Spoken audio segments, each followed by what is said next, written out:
Maintenant, nous allons passer à notre séance ordinaire. Donc, dans quelle mesure, qui est intitulée, qui a été préparée par la section 2, qui s'intitule « Dans quelle mesure faut-il et peut-on rémunérer les services environnementaux en forêt ?» Alors, l'un des intervenants sont Christian Barthaud, qui est membre correspondant pour l'introduction, Bernard Chevassuet dit pourquoi inciter à développer des services écologiques. Bernard Chevassuet dit qu'il n'est pas nécessaire de présenter, chacun connaît son passage dans les responsabilités multiples, à la tête de l'UNRWA, président du muséum, président de l'APSA, à la tête de multiples organismes, donc je ne vais pas vous en faire la liste, ça serait trop long. Bernard, tu voudras bien m'excuser. Alain Carsanti, donc Bernard Chevassu va traiter de pourquoi inciter à développer des services écologiques. Alain Carsanti est chercheur au CIRAD, il nous parlera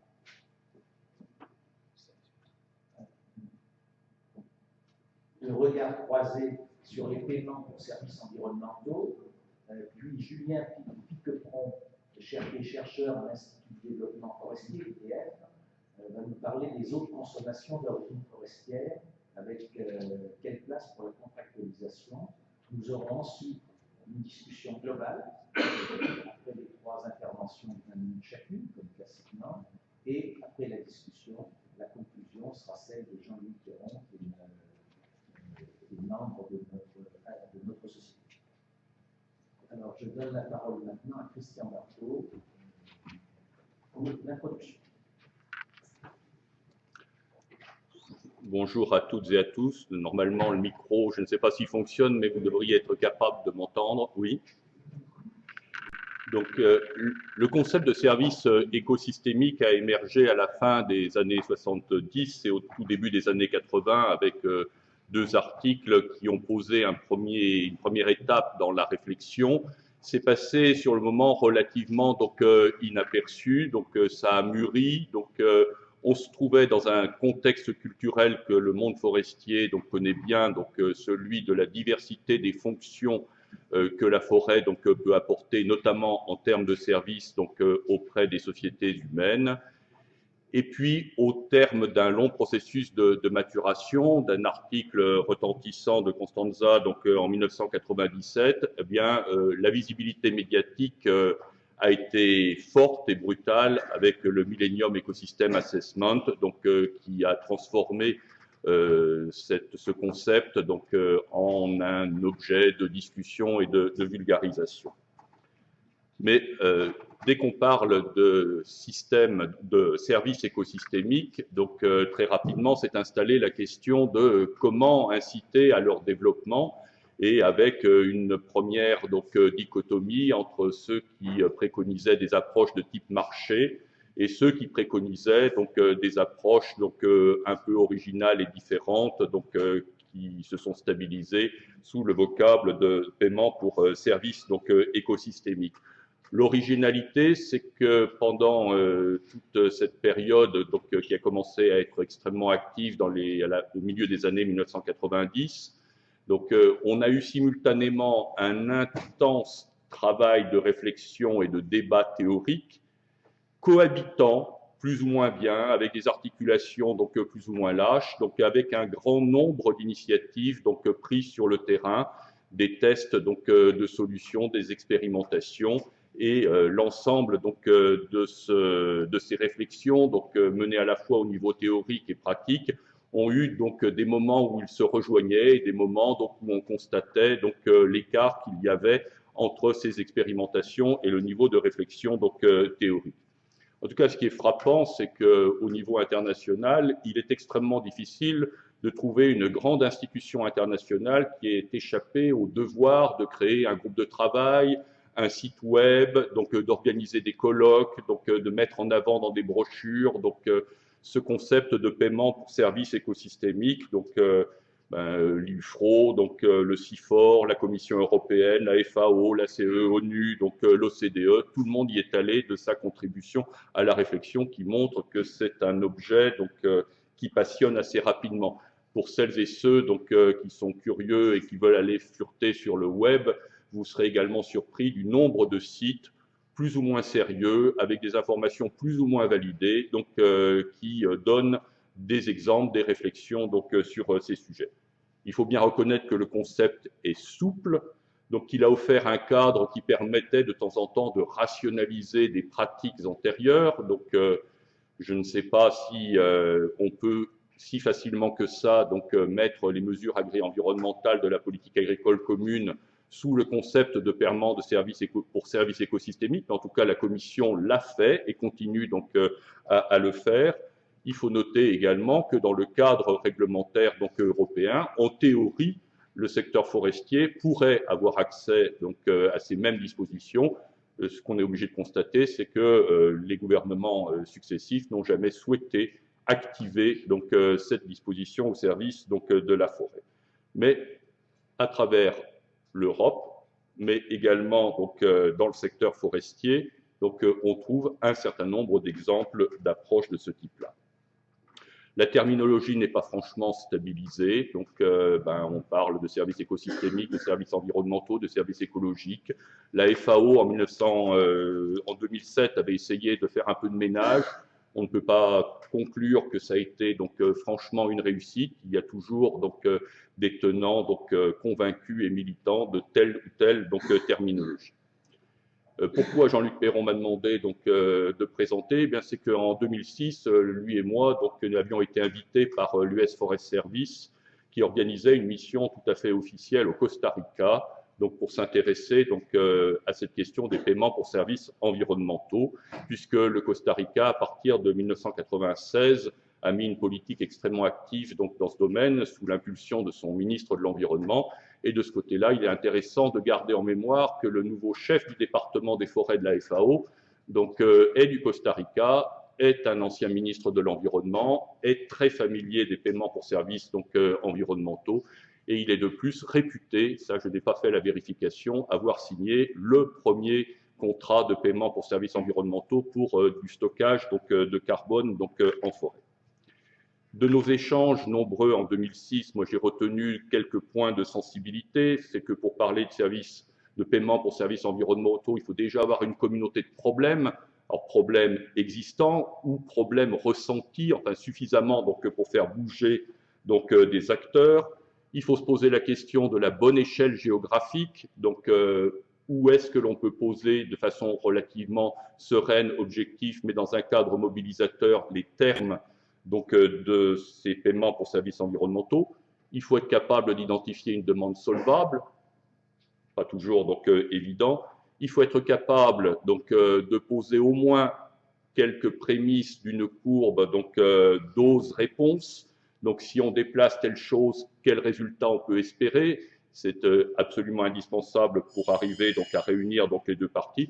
Et puis il faut un cadre institutionnel minimal, donc public, parapublic, donc ou purement associatif et privé, donc pour organiser la rencontre entre la demande et l'offre. Et de temps en temps, les coûts de transaction sont fabuleusement élevés et c'est un problème qu'il ne faut pas sous-estimer. Mais en dehors de ce qui nous était dit officiellement à partir d'exemples précis, donc Jean-Luc Perron et moi, on avait compris qu'il y avait un critère supplémentaire, c'est qu'il faut que les acteurs soient tous plus ou moins convaincus que ce n'est pas de la puissance publique qu'ils attendront donc la réponse donc à la solution, puisqu'il faut arriver donc à se mobiliser. Et donc il y a quelque part donc des questions sur à partir de quel moment donc le cadre réglementaire laisse donc un champ libre à ce genre de choses, ou au contraire donc comment tel ou tel acteur s'en remet donc à une législation, une réglementation pour obtenir ses services environnementaux sans sortir son portefeuille. Il faut également des sources financières. Le Costa Rica s'était doté donc d'une taxe en 1996. C'est pas toujours évident d'arriver à trouver, et on se retrouve de temps en temps dans des cas de figure donc où ça ressemble beaucoup à des financements classiques. Et puis, d'autre part, nous avions observé que de temps en temps, insidieusement, à travers les paiements pour services environnementaux, on passait un peu d'une logique pollueur-payeur à une logique de on vous paye pour ne pas ou pour ne plus donc polluer. Donc, ce qui n'est pas tout à fait donc le cadre dans lequel nous avons l'habitude de poser un certain nombre de questions donc en France. Il faut également ne pas avoir de volonté trop centralisatrice ou trop bureaucratique. Au Costa Rica, on avait constaté combien, pour le même type de prestation, à travers le Costa Rica, qui est un petit pays, on pouvait avoir donc des tarifs qui sont extraordinairement élevés, donc extraordinairement différents. On avait observé pour le même type de prestation donc une variation pratiquement donc de 1 à 4. Et puis enfin, et ça nous interpelle donc en Europe donc et en France, à l'époque, le problème était souvent posé dans des termes relativement simples. Soit il faut donc accroître la surface boisée, soit il faut maintenir la surface boisée telle qu'elle est, mais on n'a pratiquement jamais rencontré d'interlocuteur qui savait précisément définir quel était le type de forêt ou le type d'écosystème donc qu'il souhaitait pour délivrer donc ce service. Il est clair qu'en Europe, donc ce n'est pas tout à fait le même cas de figure. Et donc, pour nous aider donc, à examiner la manière dont, depuis 2006, donc, les choses se sont déplacées, donc la manière dont les concepts, les expérimentations donc, nous permettent d'avancer, quels sont donc, les exemples que l'on peut commencer donc, à avancer en France.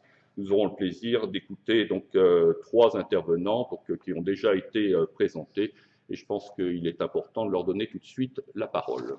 Bernard.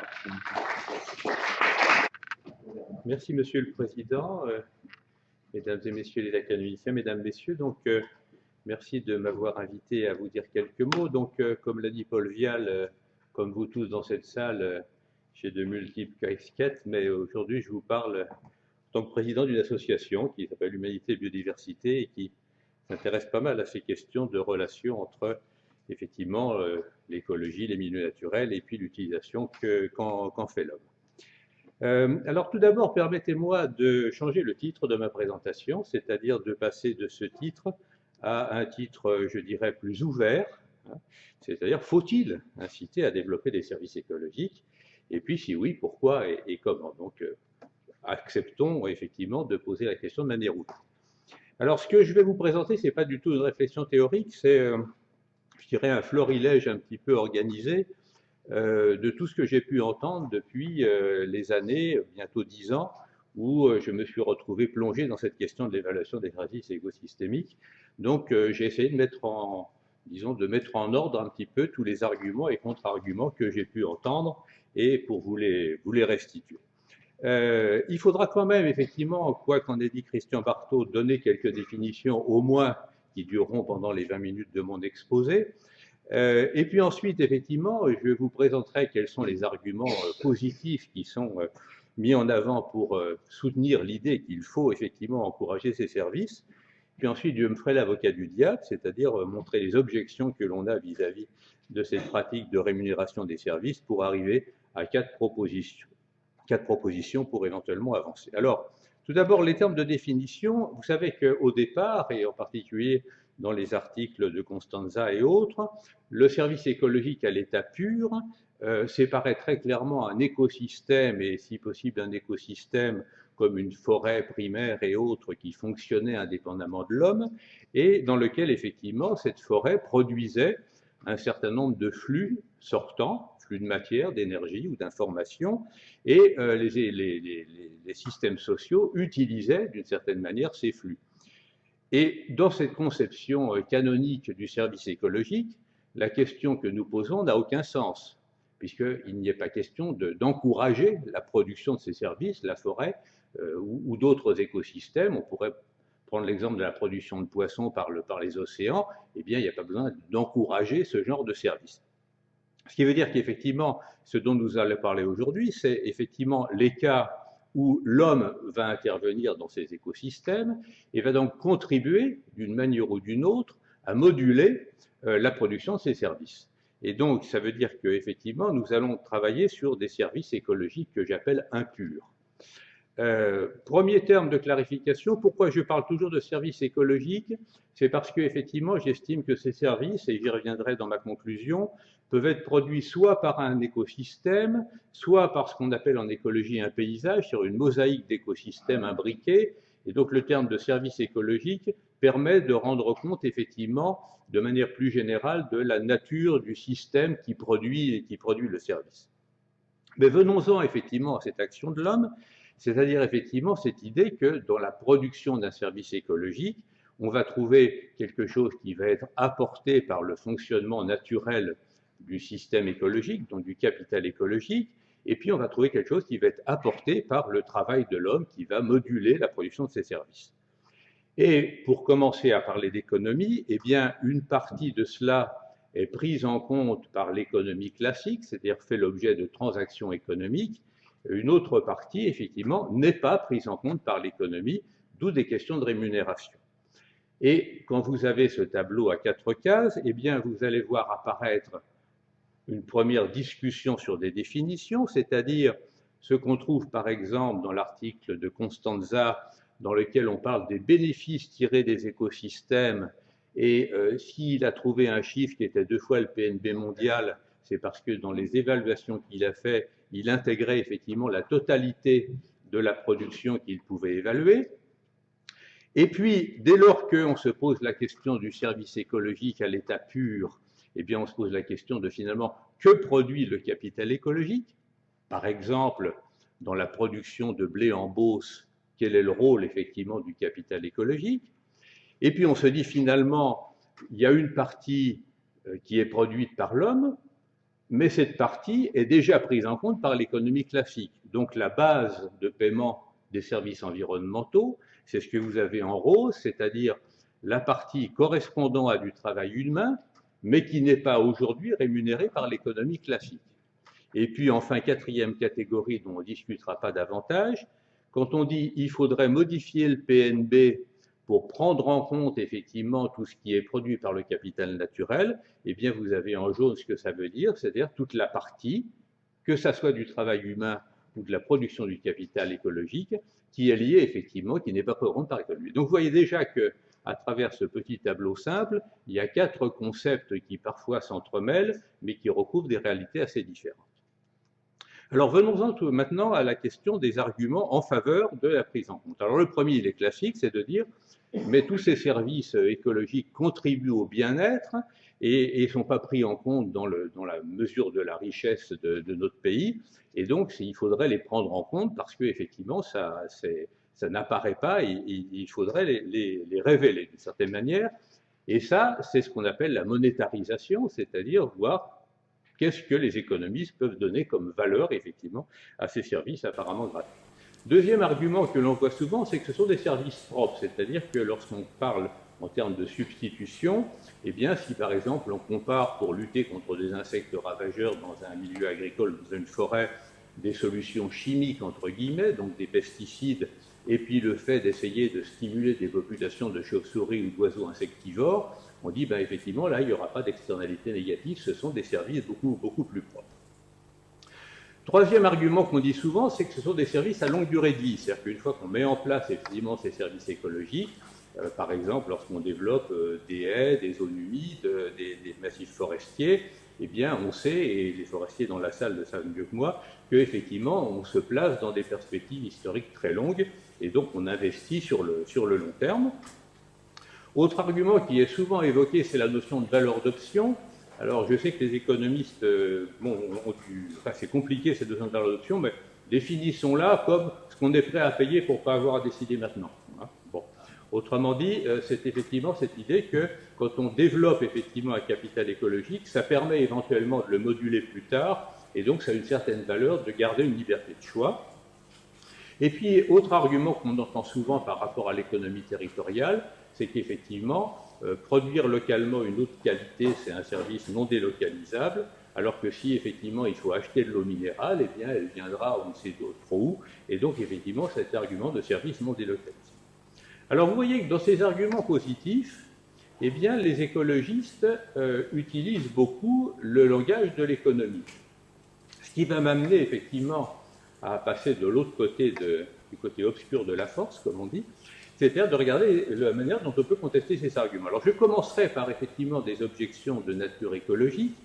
La première, c'est ce qu'on appelle parfois l'aléa moral, c'est-à-dire le fait que rémunérer une fonction, dès lors qu'on dit, ben voilà, il y a une fonction qui est déjà prise en compte par le marché, et souvent, de ce fait même, elle crée des externalités négatives. Eh bien, l'argument, c'est de dire, mais si vous décidez de rémunérer plus largement d'autres fonctions, eh bien, vous allez rentrer dans la même logique de l'aléa moral, c'est-à-dire vous allez créer des externalités négatives nouvelles. Vous connaissez deux exemples fameux qui sont la rémunération des donneurs de sang et puis la taxation des gens qui arrivent en retard pour prendre leur gamin à l'école. Dans les deux cas, on a montré que cette rémunération négative ou positive dégradait la qualité du service. Je pourrais détailler, mais c'est deux exemples intéressants d'aléa moral. Et puis l'autre question, c'est de dire, mais vous dites que les services écologiques, si on les rémunère, n'auront pas d'externalité négative. Ça, c'est une pétition de principe, mais finalement, si vous dites, plutôt que d'utiliser un pesticide pour détruire les insectes, vous développez la population de chauves-souris ou d'oiseaux insectivores, et que c'est très efficace, ils vont tout autant détruire l'ensemble de la population d'insectes. Et ça veut dire qu'effectivement, l'ensemble de la biodiversité qui dépendait de l'existence d'une entomofaune, eh bien, va se trouver affecté. Autrement dit, ce n'est pas si évident qu'il n'y a pas d'externalité négative des services écologiques. Ce n'est pas parce qu'ils sont écologiques qu'ils n'ont pas d'externalité liée. Alors, venons-en aux économistes qui vont eux aussi écouter ce discours sympathique et qui vont commencer par vous faire remarquer que lorsqu'il y a des externalités négatives, et ça a été évoqué par Christian tout à l'heure, eh bien, il y a des outils pour internaliser cela qui ne coûtent pas cher à l'économie publique ou qui lui rapportent, c'est le principe pollueur-payeur ou c'est éventuellement des formes de taxation. Autrement dit, pourquoi faudrait-il payer plutôt que effectivement de demander par d'autres mécanismes économiques d'internaliser ces effets négatifs. Deuxième argument des économistes, c'est de dire, bon, ce sont des services qui ont une longue durée de vie. Eh bien, regardons-le et appliquons le calcul économique, c'est-à-dire comparons par exemple une station d'épuration qu'on va inaugurer en grande pompe l'an prochain et qui va durer 30 ans, et puis un investissement de développement d'un massif forestier qui coûte à peu près la même chose, qui va être pleinement efficace dans 30 ans et pour 300 ans, par exemple. Je fais mon calcul d'actualisation en économie classique, je montre qu'il faut mieux une station d'épuration. Bon. Ça veut dire que, par exemple, s'il y avait eu des hommes et des économistes en particulier au Carbonifère et qu'ils avaient essayé de mesurer la valeur de l'ensemble des stocks de carbone qui se formaient, eh bien, j'aurais certainement conclu que ça n'avait strictement aucun intérêt. Autre chose que les économistes vont vous dire, c'est que finalement, même si on monétarise et que, par exemple, on donne une valeur à la promenade en forêt ou à d'autres services de ce genre, eh bien, la perte de ces services ne se traduira pas par un impact dans le PIB. Si les gens ne se promènent plus en forêt, ils iront au cinéma ou ailleurs, mais vous n'aurez aucun impact économique de la perte de ces services. Et ils ajoutent, parce qu'ils sont particulièrement retors, qu'à la limite, la substitution d'un service anthropique qui est produit par l'homme et qui crée de la valeur économique et des emplois par un service écologique, par exemple le fait de supprimer les insecticides en développement des populations de chauves-souris et d'oiseaux, va se traduire par une perte de valeur économique et même une perte d'emploi de l'industrie concernée. Alors quand vous entendez ça en tant qu'écologiste, vous dites quand même ces économistes, ils sont vraiment épouvantables, et ils vous répondront, mais c'est vous qui avez commencé à parler d'économie. Alors si vous commencez à parler d'économie, ben on en parle. D'où effectivement ma dernière partie, pour ne pas être trop long, d'essayer effectivement de dire comment on peut avancer autour de ça.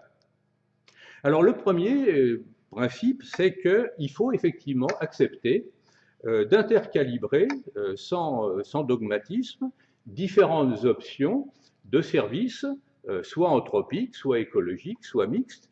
Alors je vous donne, je ne le commande pas, mais ça c'est un graphique qu'a fait l'INRA et l'ADEME, qui ont comparé effectivement différentes mesures permettant d'économiser du CO2, en regardant en gros combien ça coûte, ça c'est en axe vertical, et quelle est l'ampleur de l'atténuation que ça permet, c'est effectivement la largeur des barres que vous voyez horizontalement. Et donc, sans détailler, ça veut dire que vous avez à gauche des mesures qui ne coûtent pas cher et qui sont même bénéficiaires pour l'agriculture. dont certaines sont très étroites, donc n'ont pas grand intérêt, et d'autres sont plus larges. Et puis vous avez à droite des mesures qui, par contre, seraient plus coûteuses. Et donc la logique, et il y a des rapports du même genre en Grande-Bretagne, c'est de choisir plutôt les mesures qui sont à gauche plutôt que les mesures qui sont à droite. Je mentionne au passage que des études empiriques ont montré que les gouvernements ont toujours tendance à prendre les mesures qui sont à droite, mais ça c'est une autre question, à droite au sens de mon graphique. Et donc ça veut dire qu'effectivement, si on a plusieurs solutions, par exemple en termes d'économie de carbone, est-ce qu'il faut le faire fixer par la forêt ou au contraire faire de l'enfouissement profond de CO2, ben, il faut regarder ça de manière réaliste pour voir comment ça se positionne. Deuxième idée, c'est effectivement éviter de dire on va se focaliser sur un seul service. Vous savez qu'au moment de la conférence du Bourget, on a beaucoup parlé de la fixation du CO2, on dit que la biosphère nous évite à peu près la moitié des émissions de gaz à effet de serre. On a tendance à dire qu'il faut absolument transformer la biosphère en un gigantesque puits de carbone, au secours, au secours. Eh bien, effectivement, le risque qu'il y a à ce moment-là, c'est de perdre d'autres éléments. Et donc, mon message, c'est de dire il faut continuer à regarder les écosystèmes en termes de bouquets de services. Je vous prends cet exemple qui sont les peuplements forestiers en bordure de rivière. Eh bien, un peuplement forestier en bordure de rivière, ça sert à établir des continuités écologiques, ça sert à fixer du carbone, mais ça sert aussi à réguler la température locale, puisque l'effet d'ombrage fait que les eaux sont plus fraîches. Ça sert aussi à lutter contre les pollutions diffuses, contre l'érosion, contre les crues, et puis ça a un rôle également récréatif. Et donc, si on décide d'avoir un scénario dans lequel on va modifier la gestion de ce milieu, il faut continuer à faire de l'évaluation sur l'ensemble de ces critères. Alors, la multifonctionnalité des forêts, c'est pas nouveau, mais il faut garder ça en tête, c'est-à-dire éviter effectivement d'aller vers une spécialisation qui, à court terme, serait éventuellement payante. Si on se rend compte qu'on perd sur les autres services, il faut conserver cette évaluation multicritère. Troisième idée, c'est effectivement que si on dit, voilà, on vous propose des services liés à une activité forestière, eh bien, il faut les positionner dans un projet de territoire et à ce moment-là, proposer une typologie adaptée. Alors, typologie adaptée, je vous en propose une, c'est-à-dire que vous connaissez celle archi-classique du millénium, service de production, service de régulation, service culturel et autres. Là, ce que je voudrais vous dire, c'est que finalement, il y a trois types qu'on peut identifier. Il y a tout d'abord ce qu'on appelle des services de surface, qui vont être des services proportionnels à la surface du massif forestier, quel que soit l'endroit où on va le mettre. C'est par exemple la production de bois, c'est par exemple la fixation de carbone, qui va être en gros proportionnelle au massif forestier, et c'est aussi la formation des sols, faire le rôle dans la pédogénèse. Mais si on raisonne dans un territoire, il y a d'autres services intéressants, notamment ce qu'on appelle les services d'interface, qui, eux, ne vont pas être liés à la surface du massif forestier, mais à la longueur de la lisière et à toutes les fonctionnalités de ce qu'on appelle les écotones. Par exemple, la fourniture d'auxiliaires pour les cultures. Et donc, si on s'insère dans son territoire, il faut accepter que ce massif forestier, on le regarde sous cet angle des services d'interface. Et puis, le troisième service, c'est ce qu'on appelle des services de positionnement, qui là vont dépendre de l'endroit où on va localiser ce service. Par exemple, lorsqu'on va vouloir lutter contre l'érosion, ou faire de la dénitrification, ou mettre en place des continuités écologiques, ça va être le positionnement sur le territoire qui sera important, ce qui veut dire qu'effectivement, il faut accepter de discuter sur un territoire du fait que les forêts, eh bien, on va les mettre à tel ou tel endroit en fonction de ce qu'on en attend. Et puis la dernière idée, effectivement, c'est que dès lors qu'on dit, eh bien, ces services, ça va être des biens communs, c'est-à-dire que ça va servir à toute une série de gens et aussi à d'autres usagers des territoires qui sont la faune et la flore, eh bien, il faut effectivement promouvoir des approches qui seront multi-acteurs, y compris les représentants éventuels de ces espèces qui ne parlent pas, c'est-à-dire de dire, voilà, si c'est un projet de territoire, si on se propose de produire des services, eh bien, il faut effectivement les gérer par des collectifs multi-acteurs et pas uniquement par des gens qui sont spécialisés dans la gestion de l'écosystème considéré, la forêt dans le cas qui nous occupe. Voilà donc quelques idées que je voulais vous faire partager et dont on va pouvoir débattre sur comment on pourrait avancer vers cette idée que la forêt pourrait être rémunérée pour produire d'autres choses que du bois. Merci.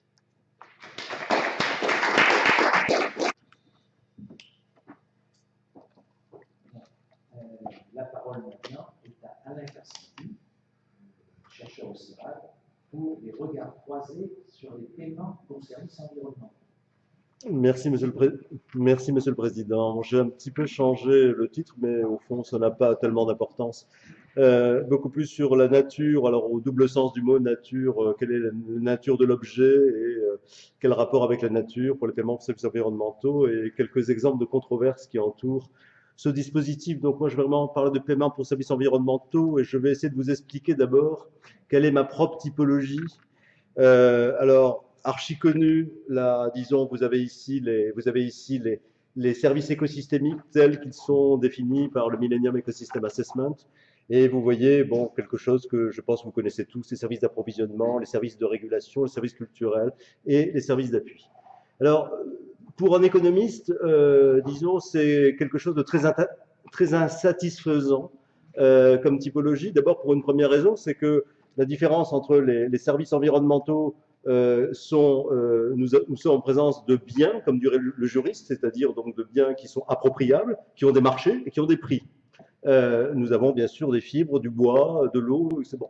Et nous avons par contre ce qu'on peut appeler des externalités, au sens des externalités positives, des services de régulation, des services culturels et autres. Donc déjà, cette notion du Millennium Ecosystem, pour nous économistes, oui je suis économiste, je le précise, hein, je ne vis pas au Carbonifère, mais j'aurais pu, bon, disons, est déjà tout à fait insatisfaisante, mais comme m'a expliqué un de mes collègues écologues, il s'agit simplement au fond d'un message. Il s'agissait pour les écologues d'expliquer, d'expliquer à la société, aux politiques, à quel point les bénéfices, la nature produisait des bénéfices pour l'homme, et c'est un pur système, une pure convention qui n'a pas tellement, parce que les écologues peuvent très bien se passer du terme de service, ils ont un terme de fonction, ils ont beaucoup d'autres choses, et finalement c'est une manière effectivement de porter un message pour le politique. Bon, alors prenons-le comme tel. Mais pourquoi effectivement, on peut distinguer par exemple des paiements pour services, on parle de paiements pour services environnementaux, et alors on est quelques-uns, on n'est pas très nombreux, mais à dire, il y a quand même une petite nuance qui est pas inutile dans certains débats, pas pour tous, mais en tout cas dans certains débats, notamment le débat sur le marché et la marchandisation. C'est-à-dire que si je prends la définition des services écosystémiques tels qu'ils sont proposés par le Millennium Ecosystem, ce sont bien les bénéfices que les hommes retirent de la nature. Donc il s'agit bien, alors je sais que la distinction nature et culture n'est pas, cette distinction a été remise en cause aussi par beaucoup de philosophes, etc. Mais enfin, je pense qu'il y a quand même un minimum à distinguer. C'est-à-dire on a effectivement des choses qui sont véritablement produites par la nature.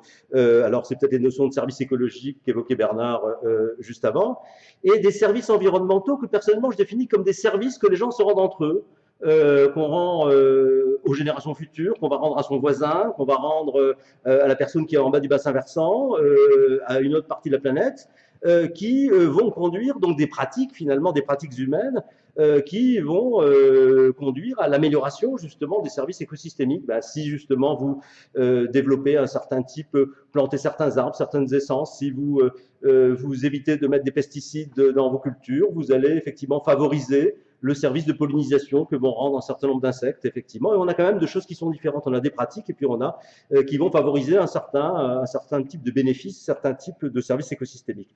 Donc je pense que c'est important. Il est clair que quand on paye pour des services, ben on paye des hommes et on paye bien sûr pour des pratiques. On ne paye pas directement pour le service écosystémique, même si l'objectif ultime, bien sûr, c'est quand même le renforcement, le maintien de ces fameux services écosystémiques.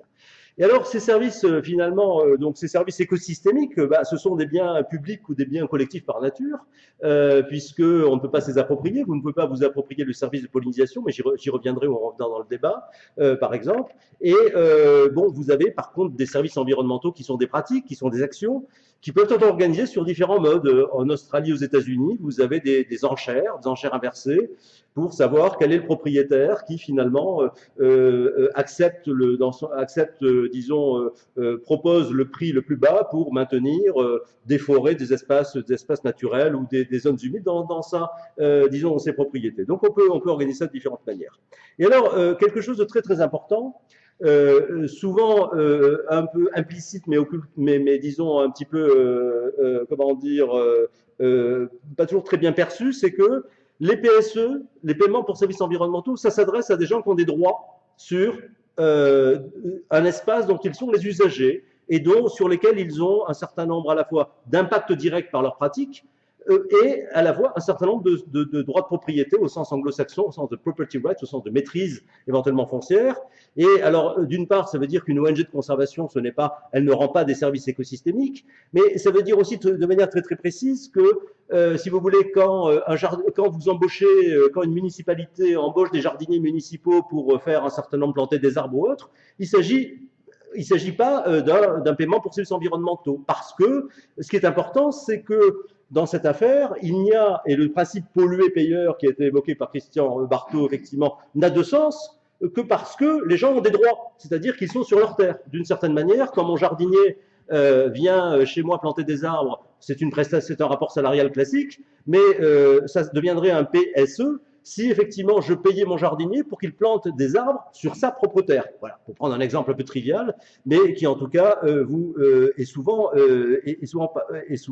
disons, un peu oublié. Donc il n'y a pas de PSE sans droit et sans reconnaissance préalable de droits fonciers, de droits d'usage, même si ce ne sont pas forcément des droits de propriété. Alors moi je travaille beaucoup sur les pays en développement, sur l'Afrique, avec un droit d'aliénation, avec un droit de vente, mais au moins un droit d'exclusion, un droit effectivement de gestion. C'est très important. Alors ces PSE, ils portent toujours sur des proxys, c'est-à-dire on n'est jamais tout à fait sûr si par exemple effectivement on met une forêt ou en haut d'un bassin versant, quel va être exactement l'impact sur, est-ce qu'il y aura vraiment un impact sur la qualité de l'eau en bas du bassin versant. Donc on va effectivement faire des paris d'une certaine manière, alors il faut évidemment, donc cette question dose réponse, il faut quand même avoir un certain nombre d'éléments à la fois techniques et scientifiques pour savoir comment, disons, quels seront ces fameux proxys, ces approximations sur lesquelles on va payer, ces pratiques dont on n'est pas entièrement sûr du résultat, mais dont on présume que ce sera bon pour les services écosystémiques. Et en général, dans la plupart des PSE, on paye soit pour planter des arbres, soit pour conserver de la forêt, et très souvent, ça s'intègre dans un projet territorial, d'un plan de zonage, dans un micro-zonage local, dans lequel, effectivement, notamment avec des communautés, où on s'organise pour dire on va avoir tes activités ici, mais ça, c'est une zone à conserver, là, c'est une zone à mettre en défense. Bon, on revient à quelques typologies qu'a évoqué Bernard Chevassus de manière tout à fait intéressante de ce point de vue. Alors, qu'est-ce que c'est ? Au fond, les PSE dans le monde, il y en a deux, il y a deux types. Vous avez soit vous payez pour ne rien faire, ce qu'on appelle des restrictions de droit d'usage, restrictions volontaires de droit d'usage, ce sont des contrats. Il n'y a pas de PSE imposé, ça ne peut être que des contrats, puisqu'on a des gens qui ont des droits. Et donc, on a des gens qui acceptent de suspendre, dans le cadre d'un contrat, de suspendre certains droits, on peut dire de développement ou certains droits d'usage, en échange de rémunération, alors soit en argent, soit de type transfert d'avantages éventuellement, mais il n'y a pas de transfert de droits, c'est-à-dire que les droits sont suspendus, sont gelés volontairement, etc., mais ils ne sont pas transférés. Lorsque vous achetez une terre, il y a un transfert de droits, même lorsque vous prenez à bail une terre, vous avez un transfert de droits, c'est pas le cas avec les PSE, voilà. Alors, on peut avoir disons, donc ce qui est important, c'est que les gens en propriété collective, quand ils sont en communauté, disons, collectif, aient au moins des droits d'exclusion effectifs, sinon ça ne marchera pas. Et l'autre aspect, c'est la conditionnalité, c'est-à-dire qu'il n'y a des paiements que parce qu'il y a contrat et que les gens s'engagent à, disons, suspendre un certain nombre de pratiques, arrêter de déboiser, arrêter de mettre des pesticides éventuellement, et il y a une conditionnalité, c'est-à-dire qu'on ne paye que tant que le service est rendu. Donc on est dans une logique contractuelle et dans ce type de logique qui est assez clair. L'autre élément, c'est la deuxième dimension des PSE, mais souvent les deux dimensions sont combinées, c'est des PSE d'investissement. Et là, c'est un exemple très simple, c'est qu'on va payer des gens pour planter des arbres, faire des haies, maintenir des écosystèmes, disons, aménager, disons, par exemple, faire des travaux d'aménagement sur les terres qu'ils contrôlent ou qu'ils possèdent. Donc, c'est donc très, très, très important. Alors, l'exemple typique, c'est Vittel. Alors, ça ne s'appelait pas un PSE, parce que, comme dit Christian Barthaud, souvent, les PSE sont des pratiques qui existaient déjà, qui ont été simplement, le concept est venu après parce qu'il y avait des régularités dans un certain nombre de pratiques.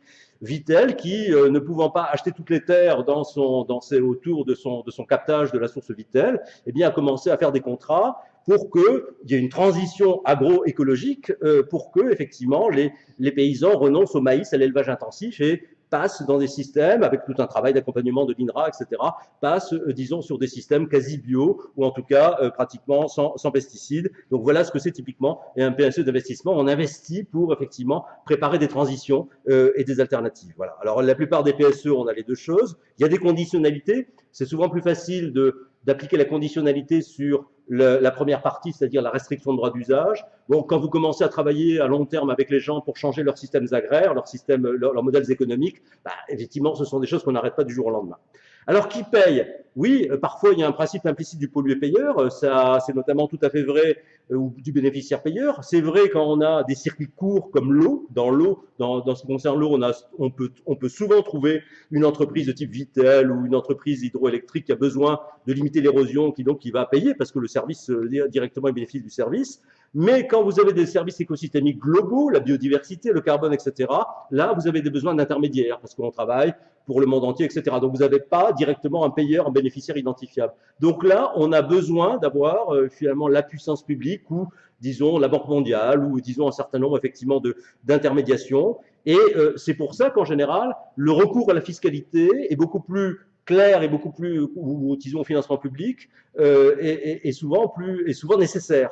Mais même pour l'eau, qui est pourtant un circuit court, où directement on a des bénéficiaires qui peuvent être les payeurs, etc., mais on s'aperçoit qu'il est très souvent dans les PSE, eh bien, finalement, le paiement n'est pas volontaire, simplement ce sont les consommateurs d'eau de la municipalité qui ont sur leur facture d'eau une petite ligne qui est finalement, ça s'appelle pas paiement pour services environnementaux, mais peu importe, ce sont les paiements, voilà, on a un système un peu forcé, disons, ça n'empêche pas que ce sont des PSE, mais le paiement n'est pas volontaire. Disons, souvent le paiement est forcé à travers des formes de fiscalité, quelles qu'ils soient. Alors bien sûr, très souvent, il faut bien sûr des bundling, donc des bouquets de services. Bon, je crois que mais je ne vais pas m'attarder là-dessus. Sur quelle base est-ce qu'on paye? Alors, ce qui est important, c'est que on paye sans recours à des marchés. On paye pour des services environnementaux qui sont des actions, des pratiques ou de l'inaction. Et si vous voulez, la notion qui est importante n'est pas la notion que les économistes, disons, appellent la valeur économique totale des écosystèmes, où on a évoqué Costanza, etc.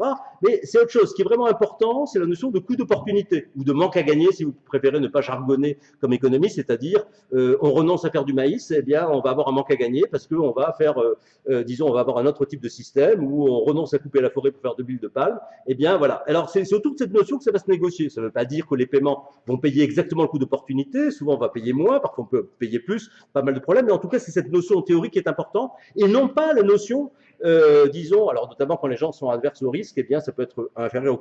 Beaucoup de paysans préfèrent avoir des revenus stables, pas très élevés mais stables, plutôt notamment quand ils sont dans les pays du Sud où il n'y a pas d'assurance, etc., plutôt que de risquer de disparaître quand une année de mauvaise récolte ou autre. Donc, dans les PSE d'investissement, eh bien, ce qui est important, c'est peut-être le temps de travail.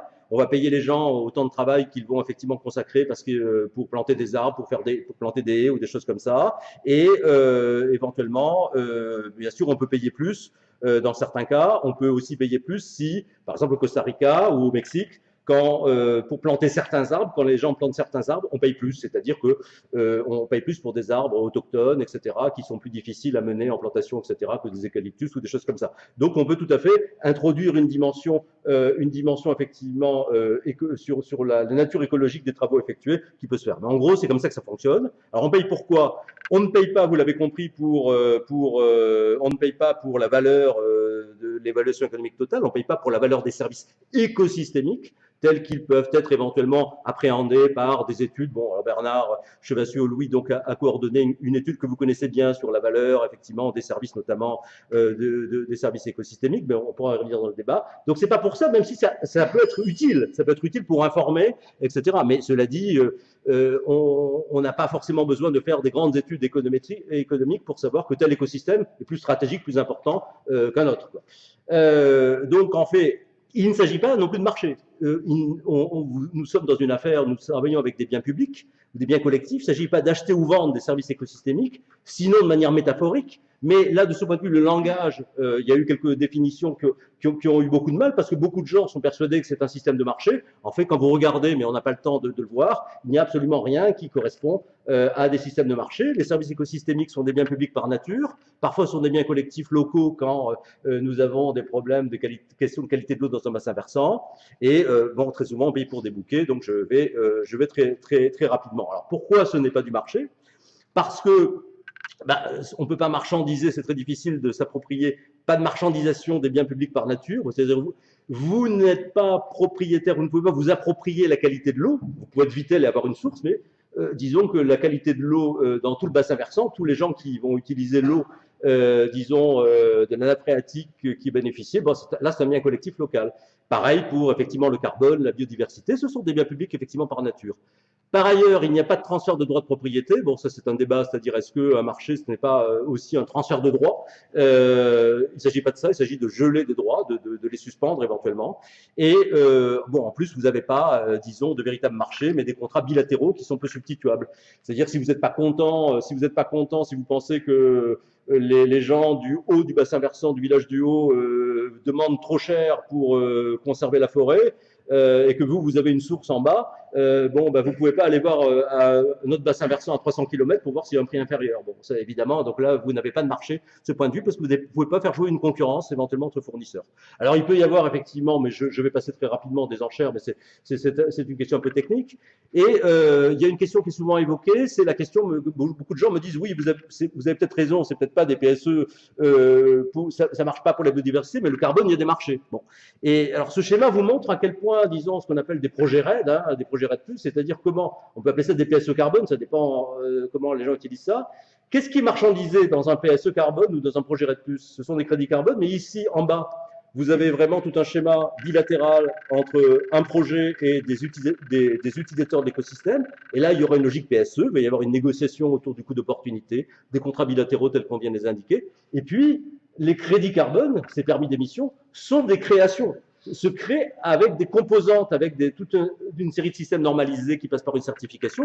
Et là, on crée une nouvelle marchandise, et là, c'est une marchandise qui, elle, a des marchés. Enfin, quand ces marchés fonctionnent, parce qu'aujourd'hui, ils sont dans un piètre état, et il peut y avoir des marchés. Donc, vous voyez comment, même les PSE carbone, je pense que la question du marché du carbone est totalement contingent, et en tout cas, ça ne concerne pas le compartiment paiement pour services environnementaux qui est ici. Alors, je vous dis deux mots, mais je vais aller très très vite, etc. Sur le Costa Rica, c'est l'exemple effectivement, Christian Bartho en a parlé. Ça couvre, vous voyez l'importance, 20% du territoire du Costa Rica, 350 millions de dollars qui ont été versés, une demande de participation très supérieure à l'offre, ce qui pose d'ailleurs quelques problèmes, ce qu'on appelle en termes d'additionnalité.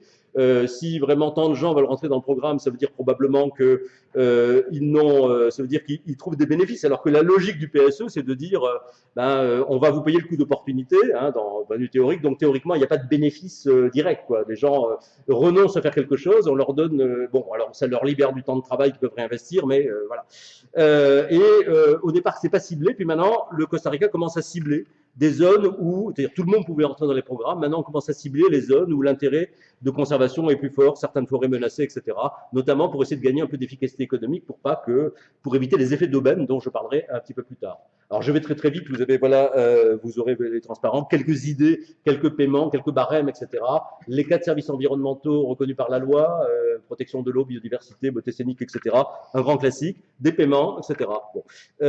Donc je vais aller vite. Ça existe également au Mexique, c'est un peu de manière un peu similaire.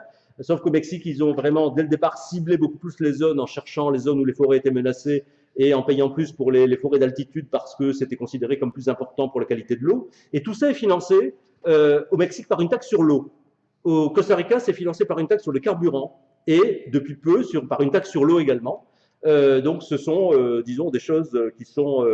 donc vous voyez qu'on a, dans la plupart des grands programmes nationaux de PSE, on a du financement public et il y a quelques financements privés, mais qui sont absolument symboliques. Et on a des financements éventuellement de la coopération allemande, de la Banque mondiale, etc. au Costa Rica aussi, mais la majorité au Costa Rica, 60%, c'est quand même la taxe. Et au Mexique, c'est encore plus, ça doit être 80% qui effectivement est la taxe. Alors, il faut voir les PSE comme des instruments d'adaptation au changement climatique aussi. On a travaillé récemment en Côte d'Ivoire et dans lequel on essaie de développer à travers les PSE, de payer les producteurs pour qu'ils fassent du cacao sous ombrage. Et de ce point de vue, les producteurs ont un coût d'opportunité parce que ça va leur baisser leur rendement, à court terme, même si ça augmente la durabilité du cacao. Mais c'est extrêmement intéressant du point de vue sécheresse. C'est-à-dire que ça permet d'avoir un milieu effectivement plus humide et donc ça augmente la qualité. Et donc, c'est ce genre de choses que nous essayons de développer en Côte d'Ivoire, par exemple, d'utiliser les PSE pour remettre du couvert forestier dans ce pays qui a pratiquement perdu toutes ses forêts. Et on essaie de le faire dans une logique d'agroforesterie. Alors, deux débats pour terminer, mais je sais que Julien Fitron, j'ai vu son résumé, va aborder ça aussi. C'est qu'on ne sait pas très bien, en fait, si dans les PSE, il y a un grand débat pour savoir s'il faut compenser, sous-entendu les coûts d'opportunité, ou récompenser les bons comportements, le comportement vertueux. Alors évidemment, vous avez deux camps, vous avez les économistes, en tout cas les économistes durs, mainstream, qui disent attention, il ne faut pas payer les gens pour du business as usual, c'est-à-dire qu'il faut vraiment qu'il y ait une additionnalité. Sven Wander, qui est un célèbre théoricien des PSE, j'ai traduit un papier, disons une phrase à lui, il vous dit de manière un peu d'ailleurs cynique et provocatrice, en disant tous ces nobles sauvages, tous ces gens qui vivent en harmonie relative avec la nature, ben, c'est pas la peine de les payer, parce que de toute façon, ils conservent déjà la nature, donc les payer ne fera aucune différence. Et même les paysans trop pauvres, vraiment, c'est pas la peine, parce que de toute façon, ils ont pas de machines, ils sont pas mécanisés, donc ils peuvent pas faire beaucoup de dégâts à la nature. Il vaut mieux réserver l'argent, le peu d'argent qu'on a, vraiment, aux gens qui ont quasiment la main sur le doigt, sur la gâchette de la tronçonneuse, et qui sont prêts à couper parce qu'ils vont faire du palmier à huile, etc. Donc vous voyez, je vous donne ce genre de choses. Alors évidemment, alors ça suppose derrière, ça c'est la version de dire il faut que ce soit additionnel, il faut vraiment que, il faut pas payer pour du business as usual. Donc ça veut dire qu'il va, alors là on va exploser les coûts de transaction, Christian Barthou l'a évoqué, parce qu'il va falloir commencer à regarder les coûts d'opportunité de chacun, ou en tout cas dans chaque grande zone, sachant qu'il y aura un certain nombre de problèmes, il faut cibler, il va falloir faire des zonages, et il faut peut-être même tenter de définir des scénarios de référence, c'est-à-dire de se dire, bon, bah, finalement, de dire quel est le scénario le plus probable si on ne paye pas la personne. Parce que vous avez évidemment des gens qui vont vous dire, ah oui, ça tombe très bien. Justement, cette forêt, j'allais la convertir en champ de palmier à huile, et voilà ma marge brute, et donc voilà, il faut me payer le coût d'opportunité. Bon, alors vous voyez que comment savoir dans cette asymétrie d'informations qui dit vrai, etc. On a des risques de chantage environnemental aussi derrière. Mais il y a un problème, parce qu'au Costa Rica, par exemple, des études économétriques très sérieuses, de matching, etc., en évaluation d'impact, ont montré que pratiquement plus de 90% des paiements pour la conservation des forêts avaient été faits à des gens qui quoi qu'il arrive, n'auraient pas déboisé. Donc, on a payé des gens qui, de toute façon, ça n'aurait pas changé leur trajectoire et de toute façon, ils n'avaient pas l'intention de déboiser. Et ça pose effectivement. Alors, le gouvernement du Costa Rica dit, mais on a fait ça pour autre chose, pour des raisons de pédagogie, de changement de rapport à l'arbre, etc. Mais enfin, c'est un véritable problème. Alors, évidemment, il y a beaucoup de gens qui disent, non, la question, c'est pas de compenser, c'est de récompenser. C'est-à-dire de dire, pour que les gens persistent, au fond, dans leur comportement écologique spontané. Et alors en plus il y a des hommes politiques qui disent bah oui c'est très important parce que l'important c'est que tout le monde soit payé comme ça va effectivement augmenter disons notre popularité etc. C'est le cas au Mexique notamment et beaucoup de ONG disent mais écoutez les pygmées, les peuples autochtones etc. qui sont des gens ça serait absolument scandaleux qu'on paye des gens qui sont des destructeurs de la nature pour qu'ils ne détruisent pas et que par contre tous les gens qui depuis des siècles conservent les écosystèmes eh bien eux soient laissés de côté. Voilà, donc bon, je vais aller très rapidement. Alors, en fait, l'additionnalité, donc cette notion de vraiment payer de manière efficace, c'est assez rarement vérifié du fait des coûts élevés de transaction que ça entraîne. Et donc, en fait, les PSE, les paiements pour services environnementaux, eh bien, leur additionnalité souvent est assez faible. Elle est assez faible malgré tout parce que disons qu'on sait que les coûts de transaction de vérification de l'additionnalité, eh bien, sont très élevés. Et là, on a des compromis à trouver entre entre effectivement l'efficacité économique et cela. Donc en réalité, on est devant un système qui se cherche, mais qui n'est pas toujours théorisé. Alors le dernier problème, et je vais vraiment terminer là-dessus, c'est aussi qu'on a un problème entre ce qu'on appelle l'incitation et la réglementation. C'est-à-dire que très souvent, et c'est le cas au Costa Rica, c'est le cas au Mexique, etc., notamment au Mexique où on fait des PSE dans les aires protégées, c'est-à-dire qu'on paye des gens pour qu'ils conservent les forêts, alors qu'il y a déjà une interdiction de couper, notamment dans des aires protégées, etc., une interdiction de détruire la nature. Et à ce moment-là, on a une série de problèmes. C'est est-ce qu'on doit payer les citoyens pour qu'ils appliquent les lois? Quand on voudra demain faire finalement des nouvelles lois environnementales contraignantes, est-ce que les gens ne vont pas dire bah oui, je veux bien appliquer la loi, mais il faut être payé parce que c'était le cas avant. Donc ça pose une série de problèmes. Alors nous réfléchissons à une série dans la recherche, à une série effectivement de manières de tourner ça avec des choses de payer temporairement, puis éventuellement d'abord de l'investissement pour faire en sorte que peut-être dans 10-15 ans, les petits paysans aient les moyens d'appliquer la loi d'une certaine manière, c'est-à-dire qu'on les ait sortis de la pauvreté, qu'ils aient des alternatives agroécologiques qui permettent de le faire. Mais bon, pour l'instant, c'est plus, disons, ce sont effectivement des choses sur lesquelles nous réfléchissons, mais qui ne sont pas du tout évidentes.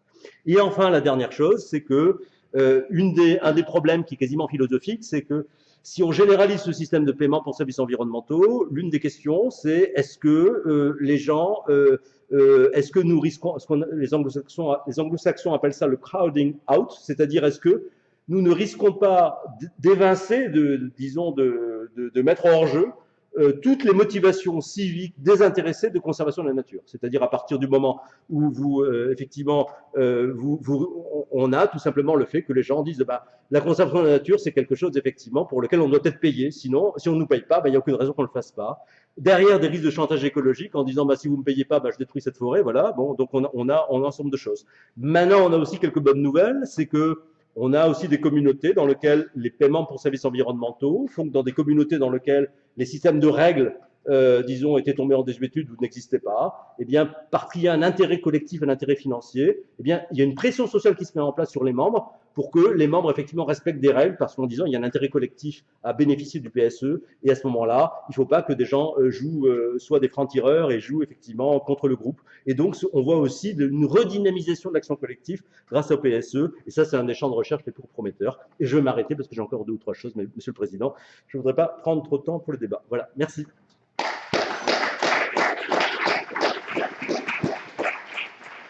Donc merci de me donner l'occasion de vous présenter ces travaux qui ont été menés par la forêt privée depuis 2006. Donc on était effectivement intéressé en forêt privée pour travailler sur les services environnementaux et développer une expertise sur ce sujet. Et on a eu l'occasion de faire un poste d'interface avec l'INRA pour défricher ce sujet, et on a ciblé la protection de l'eau potable. Donc pour plusieurs arguments, dans un premier temps, du côté des acteurs de l'eau, on voit qu'il y a une demande potentielle de services par rapport à l'eau potable, en lien avec les fortes exigences de qualité, en lien avec la production d'eau potable. C'est aussi un service marchand via la facture d'eau, donc c'est aussi plus facile de se raccrocher à ce marché-là. On constatait aussi que les captages en forêt étaient recherchés parce que l'eau y était de bonne qualité à des coûts très compétitifs. Du côté des forestiers privés, on était déjà sollicité sur le sujet, notamment par rapport à des attentes en lien avec les contraintes réglementaires de protection de captage. Et les forestiers étaient convaincus qu'ils pouvaient renforcer la protection de la ressource en eau, mais ce rôle était peu connu et reconnu. Et donc, on a essayé de voir comment est-ce qu'on pouvait mieux valoriser ce service. Et donc, c'est ce qu'on va voir ensemble. Donc, on va d'abord voir les travaux que l'on a menés avec l'INRA, donc en quoi l'eau forestière peut constituer une richesse. Ensuite, je vous présenterai des travaux que l'on a menés dans le cadre d'un groupe de travail juridique sur la place du contrat par rapport à la réglementation. Et dans un dernier temps, je vous parlerai du dernier programme donc sur le développement des partenariats. Et donc, je voulais aussi vous rappeler 2 éléments de contexte. Donc, ces projets se sont faits en lien avec différents projets forêt et eau, que ce soit au niveau européen, national ou régional, donc tels que l'Interreg-Alpo, le LIFSEMO, etc. Et on était aussi dans un contexte avec l'essor des travaux sur les paiements des services environnementaux, et notamment une déclaration de Forest Europe qui avait fait une résolution sur la forêt et l'eau qui incitait les gouvernements à intégrer l'évaluation économique des services fournis par les forêts pour l'eau dans les politiques publiques. Donc on va commencer par les évaluations économiques que nous avons menées avec le laboratoire d'économie forestière de Nancy. Alors on va d'abord voir ce qu'on achète quand on achète une bouteille d'eau. Donc on achète quelque chose de plus pratique à boire, mais on nous vend souvent une image assez sympathique. Donc les cimes enneigées des Alpes ou les volcans d'Auvergne. Donc c'est plutôt quelque chose d'agréable. Après, on peut s'interroger sur ce que les Français ont en tête quand ils boivent de l'eau du robinet. Donc là, il y avait une enquête qui avait montré que plus de la moitié des Français pensaient que l'eau du robinet pouvait provenir d'un retraitement suite à des usines d'épuration, des stations d'épuration. Donc ça revient à cette image à l'origine de l'eau du robinet, ce qui est moins sympathique. Bon, c'est une idée fausse, mais c'est un fait dans la tête de nos concitoyens. Donc dès lors, on se dit quelle pourrait être la valeur d'une image plus sympathique, donc une forêt à l'origine de l'eau du robinet. Donc pour ça, on a mené un travail d'enquête dans le secteur de Nancy, où on a demandé auprès de 2 secteurs qui avaient une alimentation, enfin une origine d'eau différente, qu'est-ce qu'ils seraient prêts à payer pour ou à recevoir pour changer d'origine d'eau potable. Et donc la première origine, c'était une eau superficielle avec un traitement complexe, et la deuxième origine, c'était une eau forestière très peu traitée. Et dans les deux cas, l'eau du robinet desservi était de très bonne qualité réglementaire. Donc c'était vraiment l'origine qui variait. Donc on en a conclu que les ménages étaient prêts à payer plus pour avoir ou conserver une eau du robinet d'origine forestière. Alors il y a beaucoup de biais sur ces évaluations, mais l'ordre de grandeur, c'était une cinquantaine d'euros par an et par ménage. Donc l'objectif, ce n'est pas que les forestiers fassent payer plus cher l'eau qui vient des forêts. Par contre, c'est de faire prendre conscience qu'il y a une valeur derrière cette origine et d'en tirer parti, notamment par de la communication et éventuellement un label eau forestière. Alors, on a également travaillé sur la question des boisements de protection de captage, en particulier en Bretagne. Alors là, je vous présente l'exemple de la ville de Rennes, qui a fait plus de 70 hectares de boisements de protection de captage, donc pour un coût de travaux de 6 300 €. On a comparé ces travaux-là, à des dépenses évitées, donc qui étaient un changement de ressources. Donc là, le changement de ressources aurait coûté 1,50 € du mètre cube, et les dépenses de protection, dont le quart était lié au boisement, parce qu'il y avait aussi des démarches agricoles en parallèle, donc les dépenses de protection coûtaient 10 fois moins cher.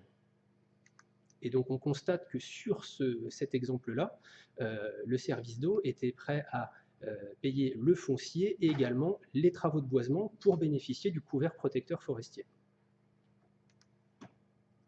Alors maintenant, on arrive sur les forêts installées, les forêts existantes. Donc on a travaillé en Haute-Savoie dans le cadre d'un projet Interreg Alpo. Et donc on a travaillé sur le site du syndicat intercommunal des Hauts-de-Dénoise. On y reviendra tout à l'heure. Donc là, on a étudié les différences de coûts de fonctionnement entre différents types de captages. Et donc là, sur cet exemple-là, vous avez des captages de sources en forêt qui nécessitent peu de traitement de potabilisation et en plus qui permettent de faire une distribution gravitaire de l'eau potable. Et la ressource alternative, c'est un pompage dans le lac Léman. Et donc on voit une différence de coût. Le pompage au lac est 46 fois plus cher à exploiter que les captages de sources forestiers. Alors on voit qu'il y a plusieurs arguments qui nous conduisent à dire que c'est une richesse d'avoir de l'eau forestière, mais ça peut aussi représenter des coûts. Donc là, on va dans le Haut-Rhin, sur la ville de Masevaux, où il y a une gestion forestière dédiée à la protection des captages de sources. Et on a évalué les surcoûts de gestion forestière qui vont de 40 € à 80 € par hectare et par an. Alors 80 €, c'est lorsqu'il y a une généralisation du débardage par câble dans les périmètres de protection de captage. Alors rapidement, en bilan sur l'eau forestière, sur un ton publicitaire, on pourrait dire il y a moins bien, mais c'est plus cher. Et donc il y a un double intérêt de la forêt pour la protection de l'eau. Donc être capable de produire une eau naturellement potable et induire des économies sur les coûts de traitement. Et la question qui reste en suspens au niveau économique, c'est qui finance les surcoûts de gestion s'il y a des mesures dédiées à mettre en œuvre. Donc, pour mettre en œuvre ces mesures de gestion, ça suppose une contractualisation, mais avant d'aller à la contractualisation, on avait quelques questions d'ordre juridique à étudier, donc c'est pour ça qu'on a mis en place un groupe de travail sur la place entre la réglementation et le contrat. Donc le constat que l'on a fait, c'est qu'il y avait un besoin de rééquilibrer la politique de l'eau au niveau de la protection des captages en ce qui concerne la forêt. Pour l'instant, elle est basée, au niveau juridique, les démarches sont uniquement basées sur une procédure réglementaire, donc les périmètres de protection de captage, qui se soldent au niveau de la forêt privée soit par des servitudes, qui sont généralement non indemnisées en forêt, ou ça se solde aussi par des acquisitions foncières. Donc le forestier ne fait plus partie des acteurs dans ce cas-là. Alors, un constat que l'on a fait aussi au niveau de la réglementation, c'est qu'elle était souvent mal connue et que son suivi restait aléatoire. Donc la réglementation est certes nécessaire, mais ça constitue ni une garantie ni une fin en soi. Il faut au minimum la faire vivre, voire la compléter. Et donc on a on en a tiré deux voies d'amélioration, deux propositions. Donc, la première, au niveau de la réglementation, c'est de développer la concertation, donc pour que les forestiers soient mieux intégrés dans les démarches réglementaires de protection de captage, et qu'il puisse y avoir une indemnisation des servitudes quand ça implique un surcoût pour les forestiers. Et la deuxième proposition consiste à développer des solutions contractuelles complémentaires, et donc c'est pour ça qu'on a développé des modèles de contrat. Alors pour vous, sans aller dans le détail, vous indiquer un peu qu'est-ce qu'il peut y avoir derrière ces contrats, quel type d'action il peut y avoir. Donc ça peut consister à développer la forêt, donc prendre des engagements de boisement, de création de boisement, voire d'aménagement boisé. Donc ça c'est pour le cas de l'agroforesterie. Ça peut consister à mettre en œuvre des consignes de gestion sylvicole. Donc là, vous avez un exemple de débardage par câble aérien qui peut être une technique intéressante à proximité de captage peu profond en secteur de pente. Autre point, c'est d'animer et de coordonner la gestion forestière. On va voir ça dans quelques diapositives sur le cas du syndicat intercommunal des Eaux-des-Moises. Et le dernier aspect que l'on peut proposer, c'est de développer un label eau forestière. Donc on a fait une étude de faisabilité sur ce label. Il y a des intérêts, notamment côté forestier et côté acteur de l'eau, mais pour l'instant on estime que les coûts d'animation sont trop élevés pour développer cette démarche. Donc on en vient à ce que l'on a mis en place pour développer la contractualisation. Donc c'est un programme qui s'est achevé en 2015, qui a été mené par France Silva et le Centre national de la propriété forestière, avec le soutien de France Bois Forêt. Alors on a identifié plusieurs sites, on va dire, prometteurs, et les 13 principaux sites figurent sur cette carte. Donc on peut voir qu'il y a un fort tropisme montagnard sur les enjeux forêt et eau. Et le site le plus avancé, donc le site du syndicat intercommunal des Eaux-des-Moises, est sur le point bleu foncé en bordure du lac Léman. Je vais vous présenter un peu plus en détail ce qui s'y est fait. Donc sur le site du syndicat intercommunal des Eaux-des-Moises, on a des captages de sources en forêt de montagne avec une propriété très morcelée. De plus, sur ce captage-là, il y a eu un accident de turbidité en 2001. Donc la bonne qualité des eaux forestières qui semblait être pérenne et garantie a soudain été vue comme non immuable, et donc ça a provoqué ces échanges entre forestiers et acteurs de l'eau. Et donc pour sécuriser la protection des captages, donc ils ont participé à différents projets, notamment le projet Interrégalpo. Et ce qui a été retenu, c'est de créer une association syndicale pour disposer d'une interface entre le syndicat d'eau et les forestiers. Parce que vous voyez, le syndicat d'eau, il se retrouve avec 108 propriétaires à l'amont de son captage, il ne sait pas à qui s'adresser pour mettre en œuvre une gestion particulière. Donc création d'une association syndicale en 2012. À l'heure actuelle, on a 100 hectares dans cette association syndicale. Et donc je vous présente les principales réalisations de cette association syndicale. Donc c'est la mise en place d'un plan simple de gestion concerté, donc à l'échelle des adhérents, la création d'une route forestière. Donc là, ce qui est intéressant, c'est que le syndicat d'eau a apporté l'autofinancement pour la création de cette route, qui d'un autre côté s'est fait dans les règles de l'art par rapport à la protection du captage. Il y a aussi eu un cahier des charges qui a été mis en place pour les travaux d'exploitation, et les surcoûts de l'application de ce cahier des charges sont financés par le syndicat d'eau à hauteur de 6 € du mètre cube de bois. Et donc tout ça a été entériné en 2014 lors de la signature d'une convention entre l'association syndicale et le syndicat. Donc vous avez le site le plus avancé. De notre côté, on a aussi validé des méthodes qui permettaient de concilier l'exploitation forestière et les captages d'eau. Donc on a rassemblé ça dans un guide national, donc, dont vous avez les références ici, et ça a permis de valoriser aussi des travaux antérieurs. Donc je ne vais pas aller sur les détails techniques, mais ça permet, suivant différents contextes hydrogéologiques, de donner des recommandations, notamment en fonction de la distance au captage et de la pente des terrains. Donc on a parlé de tout ce qui allait bien, mais il ne faudrait pas faire l'impasse sur les freins au développement de la contractualisation. Donc il en existe du côté acteur de l'eau et du côté forestier. Alors côté acteur de l'eau, le discours que l'on peut entendre assez souvent, c'est que la forêt n'est pas un problème et que la réglementation est suffisante. Donc ça, c'est notamment en lien avec les enjeux de pollution diffuse en secteur agricole. Les actions des acteurs de l'eau sont vraiment focalisées sur les captages prioritaires qui sont par définition peu forestiers, et donc il y a au final peu d'attentes sur les captages en environnement forestier.